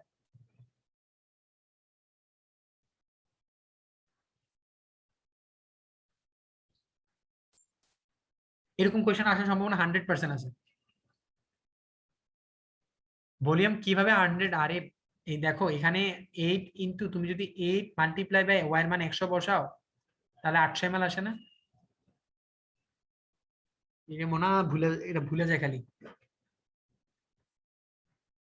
দেখো বোর্ড কোশ্চেন গুলো অলরেডি তোমাদের বইগুলোতে সলভ করা আছে, হ্যাঁ তোমরা বই থেকে সলভ করে নিও, বাট আমরা চেষ্টা করবো যে আমাদের লেভেলের যে এগুলো আছে তোমাদের এগুলো যাতে আরো ক্লিয়ার কাট কনসেপ্ট হয়, ঠিক আছে। বোর্ড কোশ্চেন সলভ করলে তো তুমি বোর্ড কোশ্চেন তো তোমার কাছে টেস্ট পেপারই আছে, এবং উদ্ভাসে যেগুলো আছে তোমাদের হয়তো বা মাথা খোলার জন্য বা আর একটু ডিপলি চিন্তা করার জন্য করানো।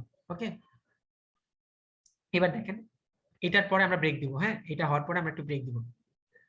তো ফার্স্ট অফ অল এখানে তিনটা পাত্রে তিনটা আলাদা গ্যাস। তো ক নাম্বারে নিঃসরণ বলছে, নিঃসরণ বলতে পারে একদম সহজ সরল উদাহরণ, এই যে বডি স্প্রে দেওয়া অথবা চাকা লিক হয়ে যায়, একটা ছিদ্র পথ দিয়ে উচ্চ চাপে কোনো কিছু নিঃসরণ হয়, আমরা নিঃসরণ বলি।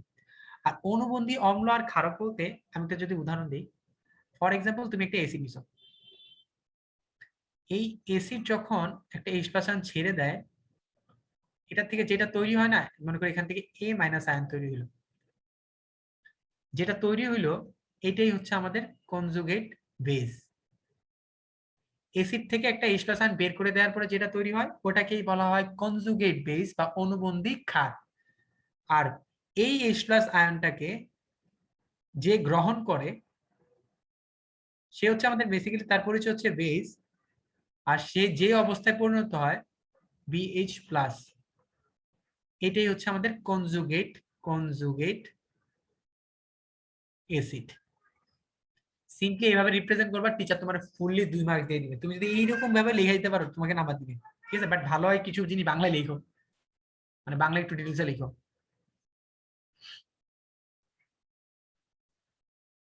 2 নাম্বারটা শেষ আমাদের। 3 নাম্বারটা আমরা পরের পেজে দেখেছি। 3 নাম্বারটা দেখো, 3 নাম্বার বলছে যে 3 নাম্বার পাত্রে বি গ্যাসের অণুর সংখ্যা বের করো, বা এটা একদমই সিম্পল একটা ম্যাথ। তো আমরা বেসিক্যালি যেটা করব, দেখো তোমাদের দেখাচ্ছি, পিবি সমান এনআরটি। তো পিবি সমান এনআরটির পরিবর্তে আমি লিখতে পারি না যে এন ইজ ইকুয়াল টু হচ্ছে পিবি বাই আরটি।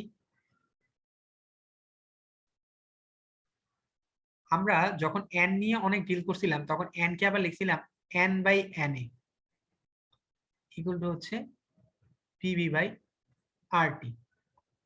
তোমরা এখানে সুইটেবল ডাটাগুলা বসাইলে এখানে আমি অবশ্যই বলে দিব যে প্রেসারটাকে অবশ্যই এটিএম এ নিবা, তারপর আয়তনটাকে ভলিউমটাকে লিটারে নিবা, টেম্পারেচারটাকে কেলভিনে নিবা, আর আরটা হচ্ছে লিটার এটিএম এ নিবা। দাঁড়াও একটা মিনিট, আমি একটু wait করো, আমি এটা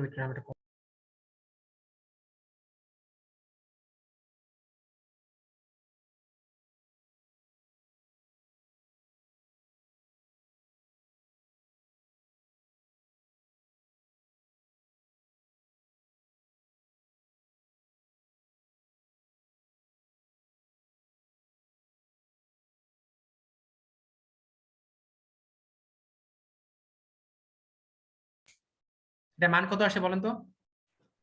বেসিক্যালি এটার মান আসবে হচ্ছে, আমার ক্যালকুলেশনে বলে এটার মান আসবে হচ্ছে 5.315 ইন্টু 10⁻20, ঠিক আছে। তো সিম্পলি দেখো, আমার আমার কাজ ছিল তোমাদেরকে ওয়েটা দেখায় দেওয়া। তুমি চাইলে অবশ্যই পরীক্ষার খাতায় মানগুলো বসে সুন্দর মতো ক্যালকুলেট করে দেখাই দিও, টিচার এগুলো দেখে খুব ভালো মতো। ভেরি গুড মুশফিক, ফয়সাল, মুনিয়া, সবাইকে ধন্যবাদ যারা পারছো। আর 4 নাম্বারটা দেখেন, 4 নাম্বারটা আরো সহজ। 4 নাম্বারটা পুরো ডাল ভাত কোশ্চেন দেখেন। 4 নাম্বারটা বলছে এ একটা অজানা গ্যাস এবং কার্বন ডাই গ্যাসের আরএমএস ভেলোসিটি সমান, অর্থাৎ আরএমএস ভ্যালু অফ এ আর কার্বন ডাই অক্সাইডের আরএমএস ভেলোসিটি কি সমান। এখন সমান বলছে বলছে এই গ্যাসটা কি ক্লোরিন কিনা। এখন এই গ্যাসটা ক্লোরিন কিনা বের করার জন্য আমাদের সূত্র হচ্ছে কি √3RT/m, না, √3RTA/m, তারপর ইকুয়াল টু হচ্ছে √3RT কার্বন ডাই অক্সাইডের জন্য এটা m of carbon dioxide. এখন দেখো কাটাকাটি করলে দিন শেষে তোমরা যদি ভালো মতো খেয়াল করো, কাটাকাটি করলে এই রুটও দরকার নাই, এই রুটও দরকার নাই, এই 3 দরকার নেই। এবার সিম্পলি জাস্ট তুমি যদি এখানে মানগুলা বসাও, TA/ma,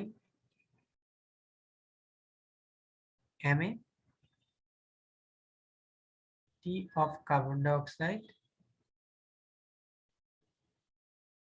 M of carbon dioxide, এই মানটা যদি বসাও, দিন শেষে এখানে এম এ যেটা, এটার আণবিক ভর বেরোবে হচ্ছে 71, যেটা আমাকে বলে কি এটা একটা ক্লোরিন গ্যাস।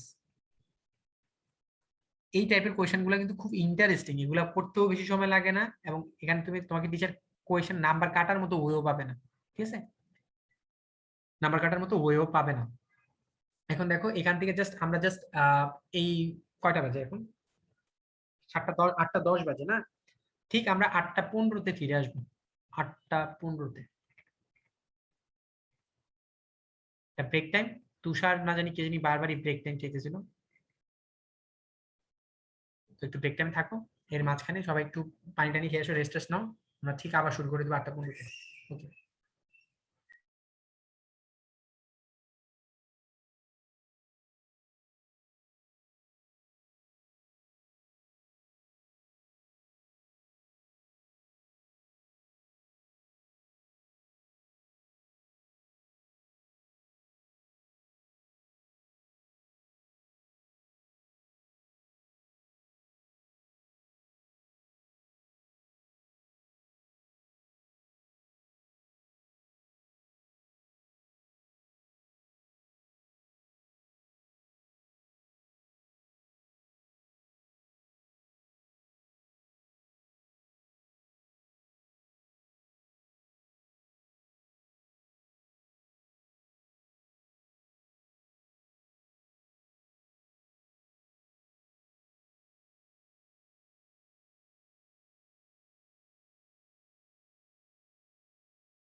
আচ্ছা দেখো তোমাদের ব্রেক টাইম শেষ, যে বা যেখানে আসো যে তোমরা চলে আসো, আমরা 1 মিনিটের মতো অপেক্ষা করি নাকি না? 1 মিনিটও অলরেডি এক্সিস্ট করে বলছে আমাদের, তো এক্সিট হয়ে গেছে, তো আমরা শুরু করে দিই। ওকে, তো চলো আমরা শুরু করতেছি। তো এখানে ফার্স্ট অফ অল যে কোয়েশ্চেনটা দেওয়া আছে, একই তাপমাত্রায় কার্বন ডাই অক্সাইড এবং নাইট্রোজেনের ব্যাগের অনুপাত। এখানে ব্যাগের অনুপাত নিয়ে অনেকের একটা অসুবিধা হয়। দেখো ব্যাগ ইজ কিন্তু ওয়ান কাইন্ড অফ কি ডিস্টেন্স ডিভাইড বাই সময় না। তো এখানে হার, যেটা কোনো কিছুর হার বলাইকেই কিন্তু ওয়ান টাইপ অফ আমরা ভ্যালোসিটি বলতে পারি। তো হারটা বের করা মানে হচ্ছে এখানে ভ্যালোসিটি রেশিও বের করা। তো এটা নিয়ে ব্যাগের হার নিয়ে কোনো ধরনের কনফিউশন ক্রিয়েট করো না। তো আমরা নাইট্রোজেন এবং কার্বন ডাই অক্সাইডের আণবিক ভরগুলো জানি, জাস্ট রেশিওটা বের করবো। এখানে 1 নম্বর রেশিওটাই আমাদের কি সাপোর্ট করে। হ্যাঁ, এটা নিয়ে আবার কোনো ধরনের মনোক্ষুণ্ণতার কোনো ব্যাপার এখনো তোমরা।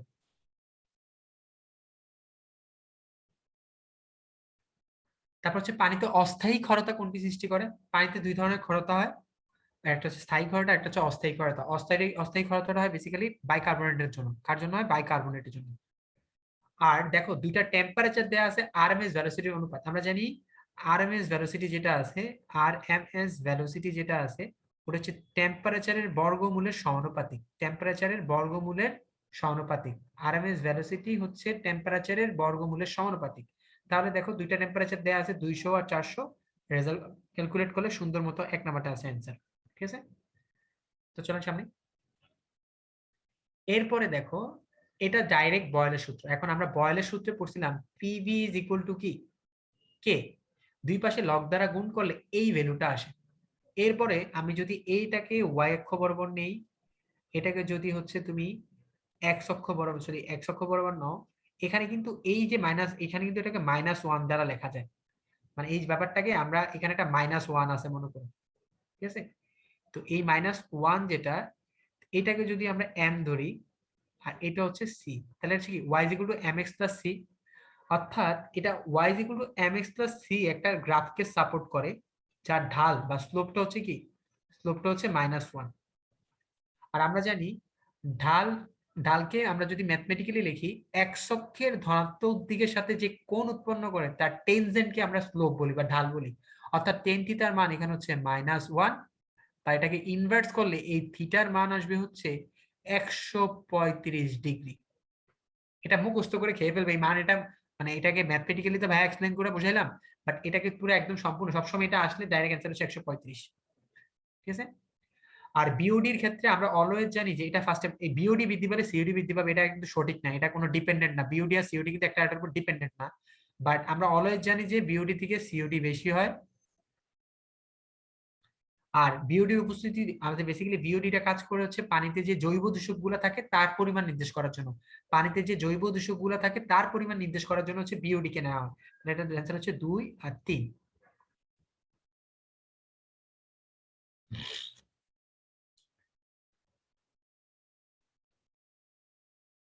না ফার্স্ট এটা গ হবে না, একটু ঠিক মতো চিন্তা করো। নাজমুল বেসিক্যালি আমি যেটা বললাম, নাজমুল বিওডি এবং সিওডি কিন্তু একটার উপর ইন্টারডিপেন্ডেন্ট না, বাট অলওয়েজ আমরা জানি বিওডির তুলনায় সিওডির মান বেশি। আর বিওডি দ্বারা হচ্ছে পানিতে যে জৈব দূষকগুলো থাকে তার পরিমাণকে নির্দেশ করা হয়। ঠিক আছে, আর এইটার ক্ষেত্রে যেটা করলাম জাস্ট সিম্পলি মনে রাখতে পারো, জাস্ট সিম্পলি মনে রাখার জন্য আমি এতটুকুই বলবো, এই ঢালটা নেগেটিভ হওয়ার কারণে এই ঢালের মানটার উপরেই আমাদের কোণটা ডিপেন্ড করে। তো কোণটা হচ্ছে কত এখানে 135 ডিগ্রি। ঠিক আছে, এটা ত্রিকোণমিতিক একটা ফাংশন। এরপরে দেখো ফর এক্সাম্পল একটা নল আছে কাশ নল, এই কাশ নলের দুই প্রান্ত দিয়ে তুমি কি করলা, এটা কাশ নলটা হচ্ছে 25 সেন্টিমিটারের, এক প্রান্ত দিয়ে হচ্ছে তুমি অ্যামোনিয়াকে প্রবেশ করালা, আরেক প্রান্ত দিয়ে হচ্ছে তুমি HCl কে প্রবেশ করালা। এই দুই প্রান্ত দিয়ে প্রবেশ করলে এরা দুইজন মিলে কিন্তু একটা অ্যামোনিয়াম ক্লোরাইডের একটা সাদা ধোঁয়া সৃষ্টি করে। এখন এই কোয়েশ্চেনটার মধ্যে আমরা যেটা করবো, ফার্স্টে তাদের দুইজনের আণবিক ভর তো আমরা জানি, তাদের অতিক্রান্ত দূরত্ব এই x1 এবং x2 হচ্ছে তাদের অতিক্রান্ত দূরত্ব। এখান থেকে একটা ইকুয়েশন ডেভেলপ করব। আর আরেকটা জিনিস হচ্ছে কি, দেখো এই টোটাল পাত্রে তারা যে যতটুকু দূরত্ব অতিক্রম করবে, একটা যদি মনে করো একটা যদি x1 হয়, আমি আরেকটাকে ধরলাম হচ্ছে x2, কিন্তু তাদের টোটাল এই x1 এবং x2 যোগফল হবে কত 25। আমরা যদি এই দুইটা ইকুয়েশনকে সলভ করি তাহলে আমাদের অঙ্কটা মিলে যাবে। এই 1 নাম্বার আর 2 নাম্বার ইকুয়েশনটাকে যদি সলভ করি তাহলে অঙ্কটা মিলে যাবে। অর্থাৎ তাদের আণবিক ভরকে কাজে লাগে আমরা হচ্ছে x1 এবং x2 বের করব। আর আমরা নরমালি জানি x1 এবং x2 যেহেতু দুই প্রান্তে আছে তাদের যোগফল হচ্ছে 25, সলভ করলে অঙ্কটা মিলে যাবে। ঠিক আছে।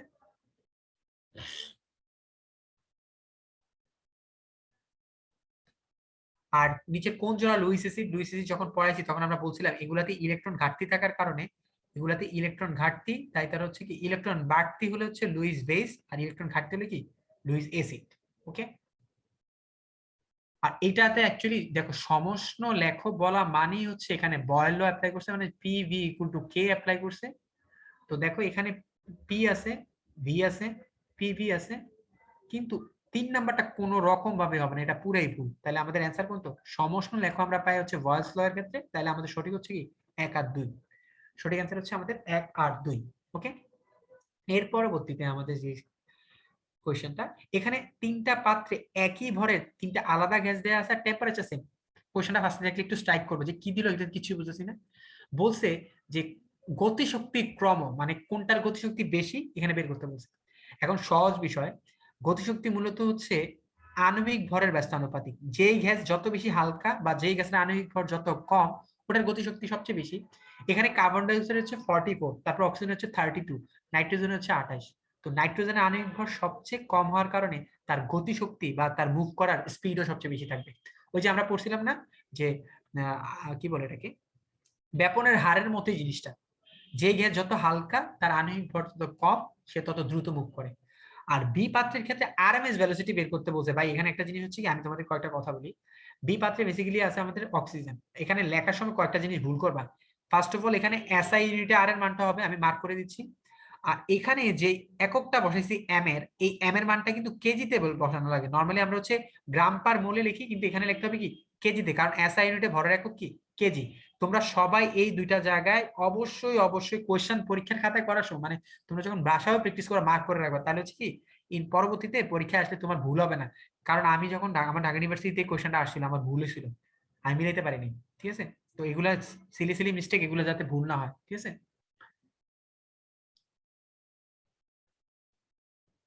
হ্যাঁ করতে পারো, সমস্যা নেই, ভুক্তি করা যায়। এবার দেখেন আমি একটা জিনিস, যদি তোমাকে পরীক্ষায় ডাইরেক্ট অনুবন্ধী এসিড বলে, যদি এসিড বের করতে বলে, তাহলে আমি বলি এসিড বের করতে বললে হচ্ছে যোগ করবা। এসিড বের করতে হচ্ছিল যোগ করবা H+ আয়ন, তাহলে এটা হচ্ছে কি সালফিউরিক অ্যাসিডে যাবে। আর যদি বেস বের করতে বলে, তাহলে হচ্ছে কি H+ আয়ন বিয়োগ করবা, তাহলে হচ্ছে কি এখান থেকে আসবে সালফেট আয়ন। এখন আমি কিভাবে মনে রাখতাম, দেখো পরিচালনা হুট করে এগুলো আসলে মাথা কাজ করানো খুব টাফ হয়। অনুবন্ধী এসিড এ দিয়ে মনে রাখতাম হচ্ছে কি এ দিয়ে হচ্ছে অ্যাড করা লাগবে। আর যদি অনুবন্ধী বেস বলতো বি দিয়ে মনে রাখতাম কি বিয়োগ করা লাগবে। এটা অনেক ইফেক্টিভ। তোমার কনসেপ্ট তোমার যতই ভালো থাকুক না কেন, পরীক্ষার হলে তুমি উল্টাপাল্টা করেই ফেলবা। তাই আমি সবসময় টেকনিক্যালি কিছু অ্যাপ্রোচ করতাম, যে এ দিয়ে হচ্ছে কি এসিড মানে অ্যাড করতে হবে, আর বি দিয়ে হচ্ছে বেসিক মানে বিয়োগ, মানে বি দিয়ে হচ্ছে বিয়োগ করতে হবে। ঠিক আছে, এটা কিন্তু খুবই ইন্টারেস্টিংলি দেখো পরীক্ষার হলে তোমার সবগুলোই কাজে লাগতেছে। এটা হচ্ছে সালফিউরিক অ্যাসিড। আর পরের কোশ্চেনে বলছে সমভরের তুমি যদি মিথেন আর হাইড্রোজেনকে মিক্স করো, এই হাইড্রোজেনের আংশিক চাপ ও আংশিক চাপ এবং মোট চাপের অনুপাত, দেখো আংশিক চাপ হচ্ছে H, আর মোট চাপের যদি অনুপাত করো, এখানে বেসিক্যালি তুমি যদি ক্যালকুলেট করে দেখো, এই আংশিক চাপ যেটা হচ্ছে কি হাইড্রোজেনের আংশিক চাপটা মূলত কার উপর ডিপেন্ড করে, হাইড্রোজেনের মোট ভগ্নাংশের উপরে। আর মোল ভগ্নাংশ বলা মানে কি বলতো, আমরা যদি আমরা জানি মোল সংখ্যা ইজ ইকুয়াল টু হচ্ছে, মোল সংখ্যা ইজ ইকুয়াল টু হচ্ছে ভর ডিভাইডেড বাই হচ্ছে কি আণবিক ভর। এখন আমরা যদি হাইড্রোজেনের মোল সংখ্যা বের করে হাইড্রোজেন প্লাস অ্যামোনিয়ার মিথেনের মোল সংখ্যা দ্বারা ভাগ করি, তাহলেই তো তার কি মোল ভগ্নাংশ পেয়ে যাই। তো এখানে কাটাকাটি করলে সিম্পলিফাই করলে এই রেজাল্টটা আসবে। ঠিক আছে, সিম্পলিফাই করলে এই রেজাল্টটা আসবে, যে তার আংশিক চাপ এবং মোট চাপের যে অনুপাত, এই অনুপাতটা হচ্ছে বেসিক্যালি তার মোল ভগ্নাংশকে যদি তুমি কাজে লাগাও, এই মোল ভগ্নাংশকে কাজে লাগাইলেই এটা মিলে যাবে।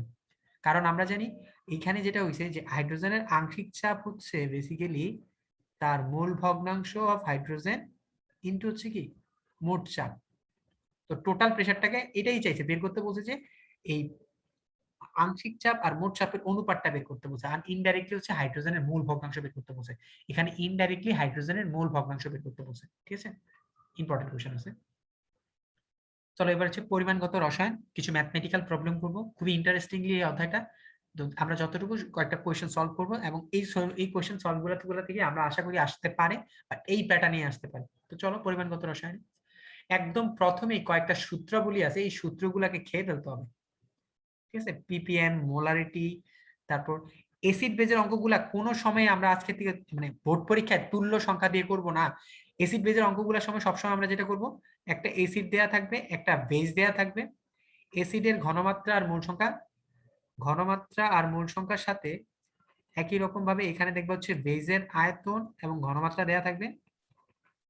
এখানে হচ্ছে দেখবা এই বিটা হচ্ছে বেসিক্যালি এখানে হচ্ছে ক্ষারের মোল সংখ্যাটা গুণ করবা, আর এখানে হচ্ছে এসিডের মোল সংখ্যাটা গুণ করবা। অর্থাৎ তারা যে অনুপাতে বিক্রিয়া করে, এই জিনিসটা নাম এখানে হচ্ছে এসিডের সাথে হচ্ছে বেজের মোল সংখ্যার অনুপাতটা, আর বেজের সাথে হচ্ছে এসিডের মোল সংখ্যার অনুপাত। আলটিমেটলি হচ্ছে কি তোমরা যেই সূত্রটা পড়ে আসছো এখানে কিন্তু ওই সূত্রটাই অ্যাপ্লাই করা হয়েছে। কিন্তু আমাদের পরীক্ষা আমাদের টিচাররা অনেক সময় ওই ইএসবিটা অ্যাপ্লাই করলে কেটে দেয়, তো ওটা তোমরা অ্যাপ্লাই করো না, বিকজ তুল্য সংখ্যার কনসেপ্টটা তোমাদের বোর্ড বইয়ে নাই। তো যদি বোর্ড বইয়ে থাক তাহলে হইতো, বাট যেই লাও সেই কতেই হবে দেখবা। আর এখানে এখানে আসলে বেসিক্যালি মোলার দ্রবণ এগুলা রিপ্রেজেন্টেশনটা খুব ইম্পর্টেন্ট। শুধু এম দেয়া থাকলে হচ্ছে মোলার দ্রবণ, যদি পয়েন্ট বা সেমি মোলার বলা থাকে তাহলে হচ্ছে 0.5, অনেক সময় m/10 দেয়া থাকে। এই রিপ্রেজেন্ট গুলো অনেক সময় আমি বুঝি না, কেন আমি বুঝি না। বা 1/100 দেয়া থাকলে কি হবে, সেন্টিমোলার, ডেসিমোলার, সেমিমোলার, এগুলো সব হচ্ছে প্রমাণ দ্রবণ।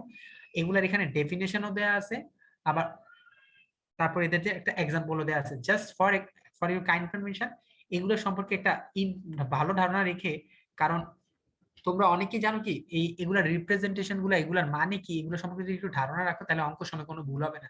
তো এখান থেকে বেসিক্যালি জাস্ট একবার করে রিড আউট করো, আর কিছুই না, এখানে তোমরা অবশ্যই পাবে এগুলা। আর পার্সেন্টেজ সলিউশনের ক্ষেত্রে আমরা জাস্ট একটা শর্টকাট মনে রাখবো। যদি মনে করো কোন একটা দেয়া আছে x% w/v সলিউশন, যেটা তোমাদের সবচেয়ে বেশি আসে, এই সলিউশনের ক্ষেত্রে আমরা জাস্ট এতটুকু মনে রাখবো, এইটার মোলারিটি বলা মানে হচ্ছে আমরা যেটা করব, যদি আমরা এটাকে পার্সেন্টেজ কি মোলারিটি নিতে চাই, 10 ইনটু x/m। এটাকে তোমরা অনেকেই শর্টকাট বলো, বাট এটা কোনো শর্টকাট না, এটা একটা ভ্যালিড সূত্র থেকেই বিল্ট ইন করা। তো এটা পরীক্ষাতে অ্যাপ্লাই করা যায়, কারণ এটা একটা ভ্যালিড সূত্র থেকে আনা। এটা এরকম না যে তুমি নিজে বসে বানাইছো, এটা নিজের থেকে আসছে। ঠিক আছে, তো এটা লেখলে কাটার কথা না টিচার। পিপিএম এটা বলতেছি, দেখো সামনে যাই। এই পিপিএম, পিপিবি এগুলো খুবই ছোট একক, বাট আমরা যেটা মনে রাখবো যে কোনো কিছুকে যদি পিপিএম বলা মানেই হচ্ছে মিলিগ্রাম পার লিটার। এই কনসেপ্টটা মনে রাখলে একটা কাজে লাগবে। অথবা কোনো কিছুকে যদি পিপিএম এককে এবং মোলারিটির সাথে সম্পর্ক স্থাপন করতে যাও, পিপিএম এর সাথে এই যদি মোলারিটি ইনটু, আমরা মোলারিটি ইনটু আণবিক ভর ইনটু 10⁻³ করলে হচ্ছে পিপিএম পাবো। ঠিক আছে, অর্থাৎ কোনো কিছুর ঘনমাত্রা যদি তুমি মোলারিটি এককে জানো, সাথে যদি তার আণবিক ভর আর 100 দ্বারা গুণ করো, তাহলে পিপিবি তে যাবে। তাহলে পিপিবি তে কি হবে বলো তো, পিপিবি তে আর কিছুই না, s ইনটু m ইনটু 10⁻⁶। এটা নরমালি কমন সেন্সের বিষয়। আর যদি উল্টা করতে বলে, যদি s বের করতে বলতো, তাহলে সিম্পলি হচ্ছে ওই পিপিএম এর ভ্যালুটাকে, পিপিএম এককে যে ভ্যালুটা থাকবে ওই ভ্যালুটাকে তোমরা যেটা করবা, m দ্বারা ভাগ করে ওটাকে 1000 দ্বারা ভাগ করবা। ঠিক আছে, m দ্বারা ভাগ করে তাহলে ওটাকে 1000 দ্বারা ভাগ করবা। ঠিক আছে, গট মাই পয়েন্ট?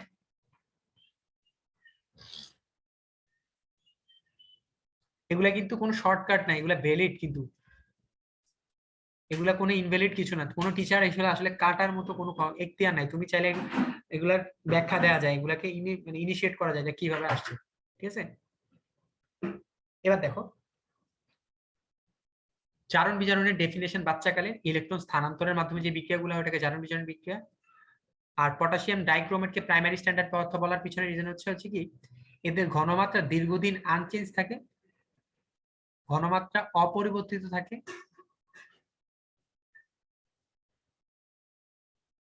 এদের ঘনমাত্রা দীর্ঘদিন অপরিবর্তিত থাকে,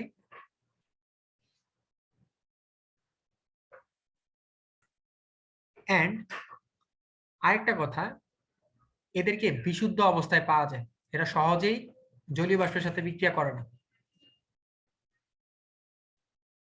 এদেরকে বিশুদ্ধ অবস্থায় পাওয়া যায় এবং এরা সহজেই জলীয় বাষ্পের সাথে বিক্রিয়া করে না। ওকে, জিনিসটা মনে রাখবেন। আর 3 আর 4 সলভটা আমি পরে পেজে দেখাচ্ছি। 3-এ বলছে, 3টা একদমই সহজ। এই সি পাত্র যেটা আছে, সি পাত্রের ঘনমাত্রা, এই সি পাত্রের ঘনমাত্রাকে তোমাকে বলছে পিপিএম এককে নিতে এবং শতকরা। এখন পার্সেন্টেজ সলিউশনে নেওয়ার জন্য যেটা করতে হবে, একটা ফর্মুলা হচ্ছে কি, w/v ইনটু হচ্ছে 100%। এখন দেখো w দেয়া আছে 1 গ্রাম, ভি হচ্ছে 100 ml ইন্টু 100% মানে হচ্ছে 1%। আর এই পার্সেন্টেজ সলিউশনকে যদি তুমি পিপিএম এ নিতে চাও, পার্সেন্টেজ সলিউশনকে যদি তুমি পিপিএম এ নিতে চাও, তাহলে এটা হচ্ছে কি W/V ইন্টু 10⁶। তো W হচ্ছে 1, এটা হচ্ছে আমাদের 100 ইন্টু 10⁶, মানে হচ্ছে কত 10⁴ ppm। না বুঝার মতো আমি কোনো এখানে কারণ দেখতেছি না, আমার মনে হয় না এখানে কোনো তোমরা না বুঝছো কোনো। হ্যাঁ, লিটারে নিয়ে ভাই কোনো শুধু শুধু কেন, এই প্রশ্ন এক্সামে থাকলে ভালো লাগবে, হ্যাঁ অবশ্যই ভালো লাগবে। আমিও চাইবো যে তোমাদের জন্য সব ফেভারেবল কোশ্চেন আসে, করতে পারো তোমাদের, তুমি চাইলে এটাকে আরো অনেক ফরম্যাটে করা যায়, বাট এই ফর্মুলাটা মনে রাখলে আমার মনে হয় এটা ইট ইজ মোর ইজিয়ার। আমাদের আমি আমাদের দেখো তোমার আর আমার চিন্তার মধ্যে কিছু বিস্তার পার্থক্য থাকবে, কারণ আজকে আমি কেমিস্ট্রি বেশ কয়েক বছর ধরে পড়াইতেছি, আর তুমি হয়তো আরো ডিফারেন্ট ভাবে চিন্তা করো, যখন তুমি অনেক এক্সপার্টাইজ হয়ে যাবে তুমি আমার থেকেও বেটার চিন্তা করতে পারো। ঠিক আছে, 4 নাম্বারটা আমি পরের পেজে করাইছি, 4 নাম্বারটা এখানেই করি। হ্যাঁ দেখো 4 নাম্বারটা, এই অঙ্কগুলো খুবই মজার। এই দুইটাকে মিক্স করলে বলছে মিশ্রণের পিএইচ কত। এখন মিশ্রণের পিএইচ বের হওয়ার পিছনে একটা মেইন রিজন হচ্ছে কি জানো, অবশ্যই এই মিশ্রণে এসিড অথবা ক্ষার যে কোনো একজন অবশিষ্ট থাকে। এখন অবশিষ্ট থাকার পিছনে মেইন রিজন কি বলতো, যে কোনো একজন কিন্তু এখানে কম আছে। এখন দেখো বিক্রিয়াটা লেখলেই বুঝতে পারবে। তুমি যদি একটু এখানে চিন্তা করো, আমরা জানি মোল সংখ্যা সমান সমান হচ্ছে ঘনমাত্রা আর আয়তন, অবশ্যই এই ফর্মুলা তোমরা এতদিনে শিখছো। এখন যদি তুমি এই ফর্মুলাটা অ্যাপ্লাই করো, এই আয়তনটাকে যদি তুমি লিটারে নিয়ে যাও তাহলে হচ্ছে 0.1 আর ঘনমাত্রা হচ্ছে 0.5, তাহলে এখানে কতটুকু আছে 0.05 মোল সালফিউরিক অ্যাসিড আছে। আর সোডিয়ামের যদি তুমি মোল সংখ্যা বের করতে চাও, তাহলে সোডিয়াম হাইড্রোক্সাইডের মোল সংখ্যা হচ্ছে W/M করলেই হবে, আর কমপ্লিকেটেড করার দরকার নেই। একটু দাঁড়াও 1 মিনিট।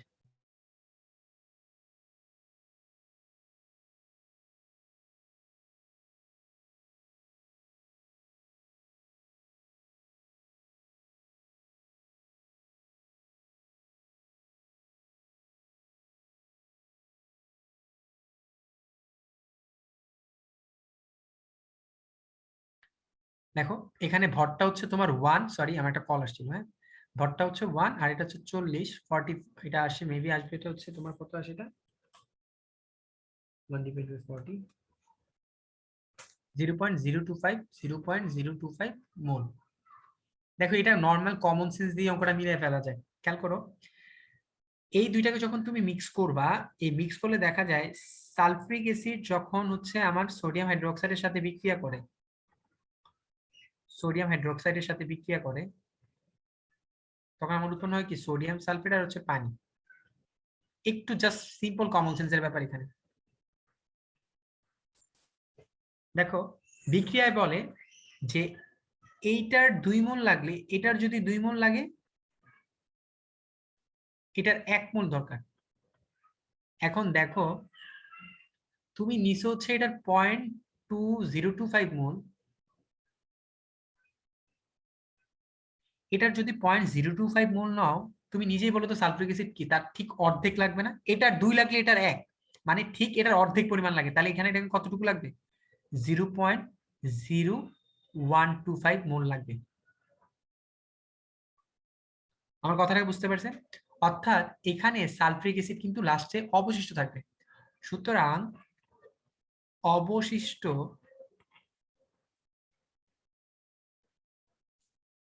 অবশিষ্ট সালফ্রিক অ্যাসিডের ঘনমাত্রাটা বের করাটাই আমাদের মেইন কাজ, সালফ্রিক অ্যাসিডের ঘনমাত্রা। সুতরাং অবশিষ্ট সালফ্রিক অ্যাসিডের ঘনমাত্রাটা কত হবে? দেখো ঘনমাত্রা মানে হচ্ছে কি অবশিষ্ট মোল সংখ্যা কতটুকু ছিল, আগে হচ্ছে 0.05 মোল, তার মধ্যে তুমি এতটুকু বিক্রিয়া করে ফেলছো 0.0125 মোল। আর আয়তনটা কত হবে বলো তো? তুমি তো সালফ্রিক অ্যাসিড এবং সোডিয়াম হাইড্রোক্সাইডকে মিক্স করছো, মানে 100 ml প্লাস 100 ml মানে হচ্ছে 200 ml, এটাকে লিটারে নিয়ে যাও, লিটারে নিয়ে হয়ে গেলে তুমি কি 0.2 লিটার, উপরে মোল আর নিচে হচ্ছে লিটার।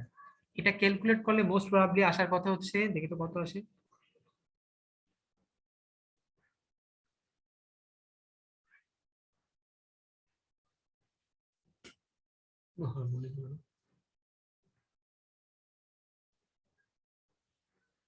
এটা হচ্ছে 0.18 সামথিং আসবে মনে হয়, হ্যাঁ মোলার।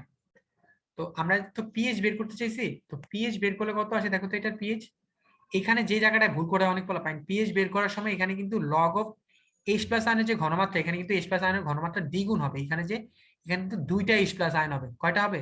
দুইটা। তো দেখো তো এটা এই পিএইচ এর মান কত আসে, আমাকে একটু ক্যালকুলেট করে বলো কত আসে। 0.43 আসার কথা মনে হয়। কত আসে দেখেন তো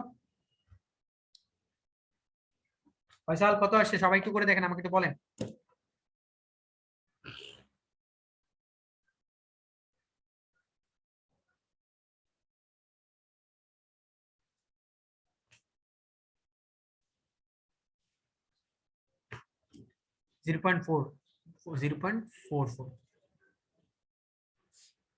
দেখছো অঙ্কটা অনেক রকম ভাবে করা যেত, বাট আমি 3-4 লাইনে করছি। তো তোমরা চাইলে তোমাদের বইয়ে যেভাবে দেওয়া আছে ওইভাবেও করতে পারো, বাট ইন এ লজিক্যাল ওয়েতে আমি করে দেখালাম যে একটা অঙ্ককে আমরা লজিক্যাল ওয়েতে মিলাতে পারি এবং টিচারের নাম্বারও দিবে, 1 নাম্বারও কাটবে না এটা। ঠিক আছে, চলো সামনে যাই। এই কোয়েশ্চেনটাতে তুই সবাই খেয়াল করে দেখবা। ফার্স্ট অফ অল হচ্ছে প্রশমন বিক্রিয়ার ডেফিনেশন। এসিড ও ক্ষারের প্রভাবকে সম্পূর্ণভাবে প্রশমিত করে নিউট্রাল উৎপাদ, মানে লবণ এবং পানি উৎপন্ন করার বিক্রিয়াকে প্রশমন বিক্রিয়া বলে। আর টাইট্রেশন হচ্ছে এমন একটা প্রসেস, যে প্রসেসে জানা ঘনমাত্রা দ্রবণের সাপেক্ষে আমরা কোনো একটা অজানা দ্রবণের ঘনমাত্রা নির্ণয় করি। এরপরে বলছে যে 2 নাম্বার, আমরা যদি এটা দেখি, বলছে 2 নং পাত্রের এই HCl কে প্রশমিত করার জন্য 5% সোডিয়াম কার্বনেটের কতটুকু প্রয়োজন। এখন দেখো 3 নাম্বার কোয়েশ্চেনটা ইন্টারেস্টিং। 5% সোডিয়াম কার্বনেট যেটা দেওয়া আছে, এটার ফার্স্ট হচ্ছে তুমি মোলার মানে ঘনমাত্রা বের করো। 10 ইন্টু এক্স ডিভাইডেড বাই হচ্ছে m। তো এখানে 10 দেওয়া আছে, পার্সেন্টেজ দিচ্ছে 5, এটা হচ্ছে 106। কত আসে দেখো তো?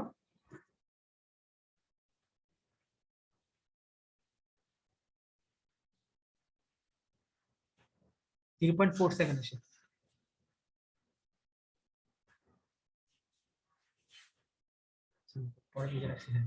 0.47 আসছে, হ্যাঁ।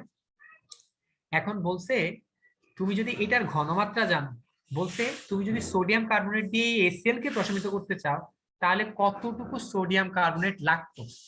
মানে এটা একদম সুন্দর সহজ একটা সূত্র।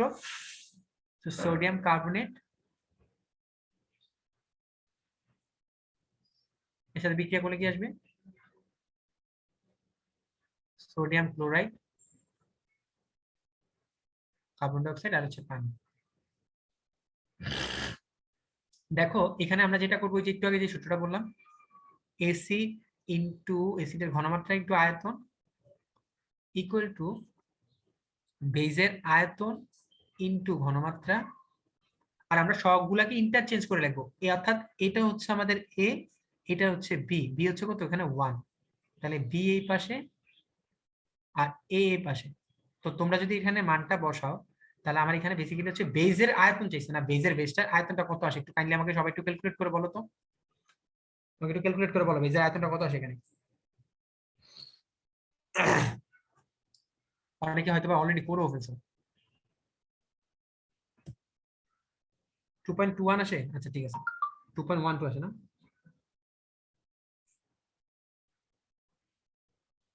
Two point one two mm, ঠিক আছে, দ্যাটস গুড। আমি সত্যি ইমপ্রেস, তোমরা পারছো এটা। ওকে, এইবার দেখো 4 নাম্বারটা, আমাদের এখানে 3 নাম্বারটা ডান। 4 নাম্বারটার ক্ষেত্রে আমরা যেটা দেখবো, 4 নাম্বারটা খুব মজার আছে। 4 নাম্বারটা যদি একটু কমন সেন্স খাটাতে পারে তাইলেই হবে। 4 নাম্বারটার ক্ষেত্রে আমরা একটা জিনিস দেখতেছি, এই যে HCl এবং সোডিয়াম হাইড্রোক্সাইড, তুমি যদি চিন্তা করো সোডিয়াম হাইড্রোক্সাইড এন্ড HCl, এটা বিক্রিয়া করে কিন্তু কি সোডিয়াম ক্লোরাইড এবং পানি উৎপন্ন করে। এই বিক্রিয়াটা কিন্তু সবসময় 1:1 অনুপাতে হয়, হ্যাঁ।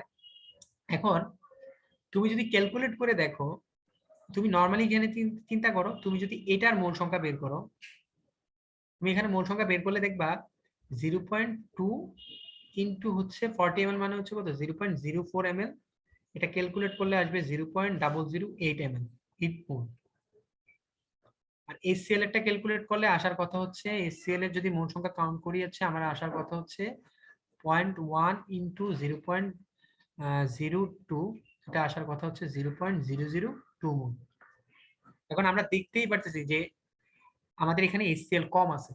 তো আমরা যেটা করব, এখানে যদি সূত্রটা অ্যাপ্লাই করো, তুমি যখন 4 এ আসবে, তোমরা যখন সূত্র অ্যাপ্লাই করবা, V of PA প্লাস হচ্ছে SA A into VV into হচ্ছে SB। এই সূত্রটা অ্যাপ্লাই করার সময় আমরা এতটুকু দেখব, এই যে এখানে যে HCl আছে এটা কিন্তু লিমিটিং। বা এখন লিমিটিং বলতে কি বুঝাইলে, অর্থাৎ এটা লিমিটিং বলতে আমি বুঝাইছি এটার যতটুকু পরিমাণ আছে এটা কিন্তু সোডিয়াম হাইড্রোক্সাইড সম্পূর্ণ প্রশমিত করতে পারে না। আমি দেখব এই আয়তন এবং এই ঘনমাত্রার সাপেক্ষে সে কতটুকু সোডিয়াম হাইড্রোক্সাইডকে প্রশমিত করতে পারে। এখন দেখো ভি এর মান হচ্ছে এখানে দুইটার ক্ষেত্রে 1। আমরা এখান থেকে যেটা করব যে কতটুকু সে সোডিয়াম হাইড্রোক্সাইডকে প্রশমিত করতে পারে এটা বের করবো। দেখো তো এটা কতটুকু সোডিয়াম হাইড্রোক্সাইডকে প্রশমিত করতে পারে। না, শেষ হবে না 10 ml, অর্থাৎ সে শুধুমাত্র 10 ml সোডিয়াম হাইড্রোক্সাইডকে প্রশমিত করতে পারে। তাহলে অবশিষ্ট সোডিয়াম হাইড্রোক্সাইড কতটুকু থাকলো?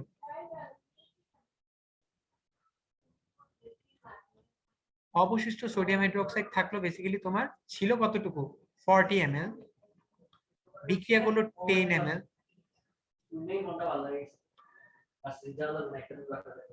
তাহলে আমার এখানে কত হইলো, সে 30 ml অবশিষ্ট থাকলো, তার ঘনমাত্রা কত 0.2 মোলার। এই যে এতটুকু অবশিষ্ট থাকলো, এই অবশিষ্ট আমার কোশ্চেনে কিন্তু এটাই বলছিল যে 2 নং পাত্রকে যদি 1 নং পাত্রের সাথে বিক্রিয়া দেওয়া হয় এটাকে সম্পূর্ণ প্রশমিত হবে কিনা। প্রশমিত হয় নাই, বাকি যতটুকু থাকবে এটাকে প্রশমিত করার জন্য আমাদের 3 নং পাত্র। সুতরাং এই এতটুকুকে প্রশমিত করার জন্য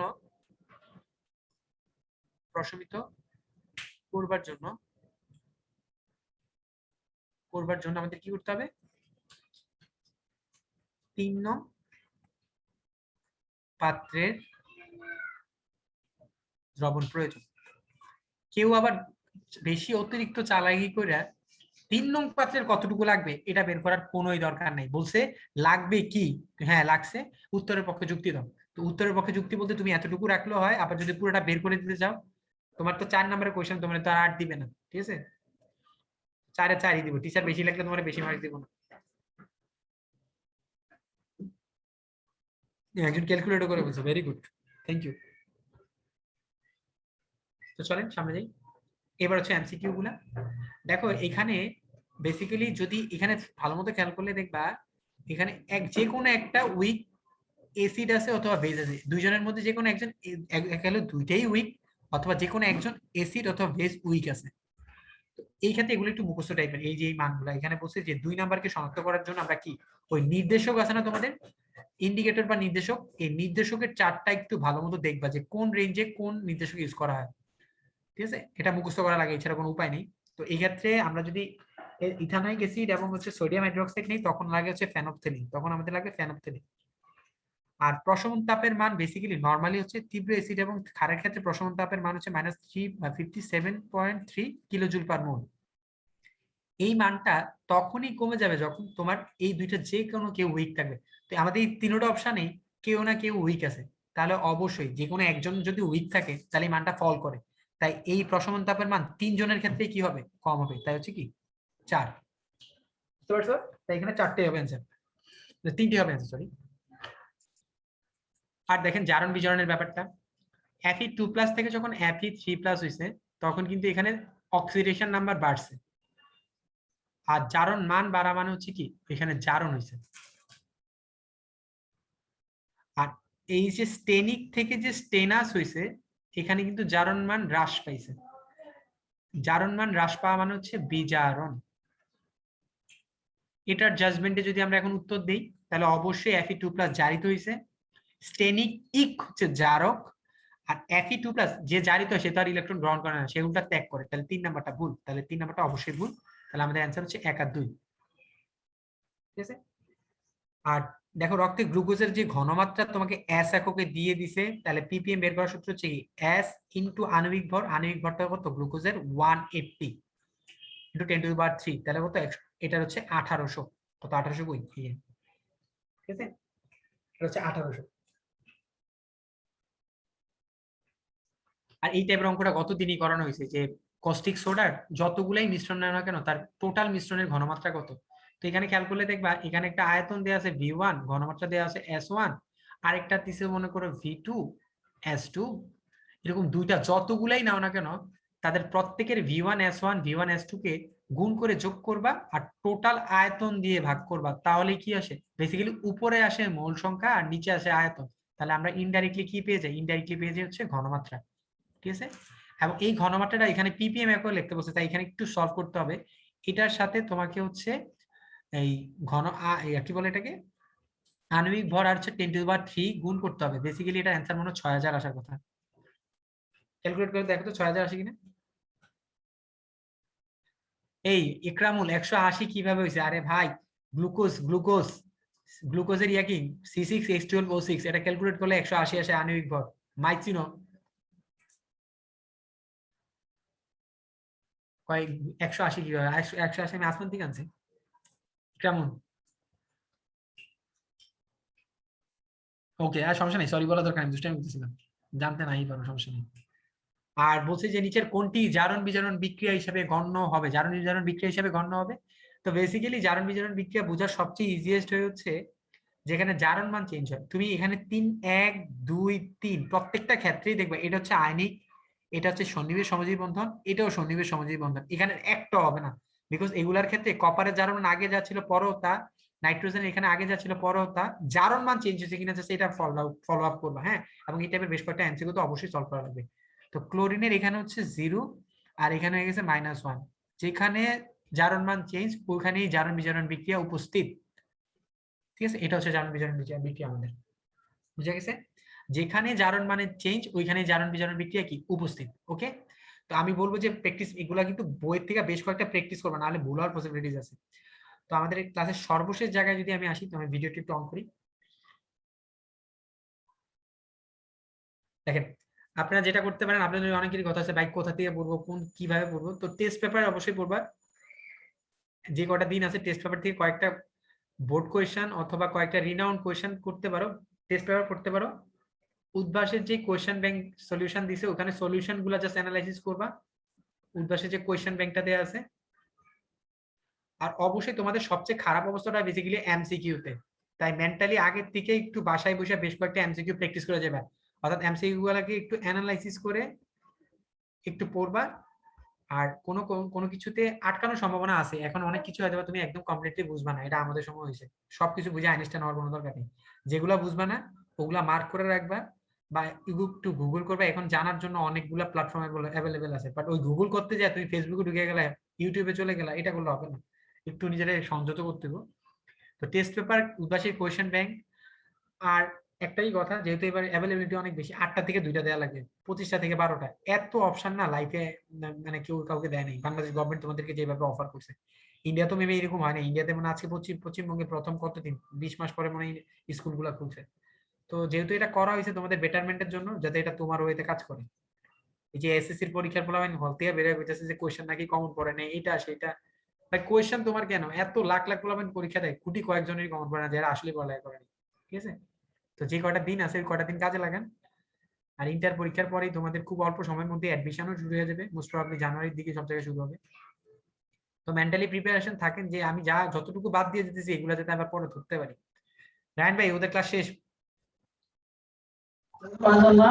জি রাহুল ভাইয়া, হ্যাঁ, জিম কি আছে নাকি? শুনতে পাচ্ছেন? বলা হবে, হ্যাঁ ক্লাস শেষ, ওদের পোলটা দিয়ে দেন। জি জি ভাই, আমি দিয়ে দিচ্ছি। ওকে, আল্লাহ হাফেজ, টাটা। ওকে ভাই, থ্যাংক ইউ ভাই, তাহলে একটু কষ্ট করে পিডিএফটা দিয়ে দিন। আচ্ছা ঠিক আছে ভাই। ওকে ভাই, থ্যাংক ইউ। তো রাহুল ভাইকে, জিম ভাইকে অসংখ্য ধন্যবাদ। স্টুডেন্ট ভাইরা, আজকে আমাদের ক্লাসটা এই পর্যন্ত ছিল। আশা করি আপনারা সবাই মনোযোগ দিয়ে ক্লাসটা করেছেন। তো আগামীকালকে আমাদের কেমিস্ট্রি 3 ক্লাস হবে, তো আপনারা সবাই সময় মতো ক্লাসে পার্টিসিপেট করবেন। আজকে আমরা এখানে শেষ করি, সবাই ভালো থাকবেন, সুস্থ থাকবেন, আল্লাহ হাফেজ, আসসালামু আলাইকুম।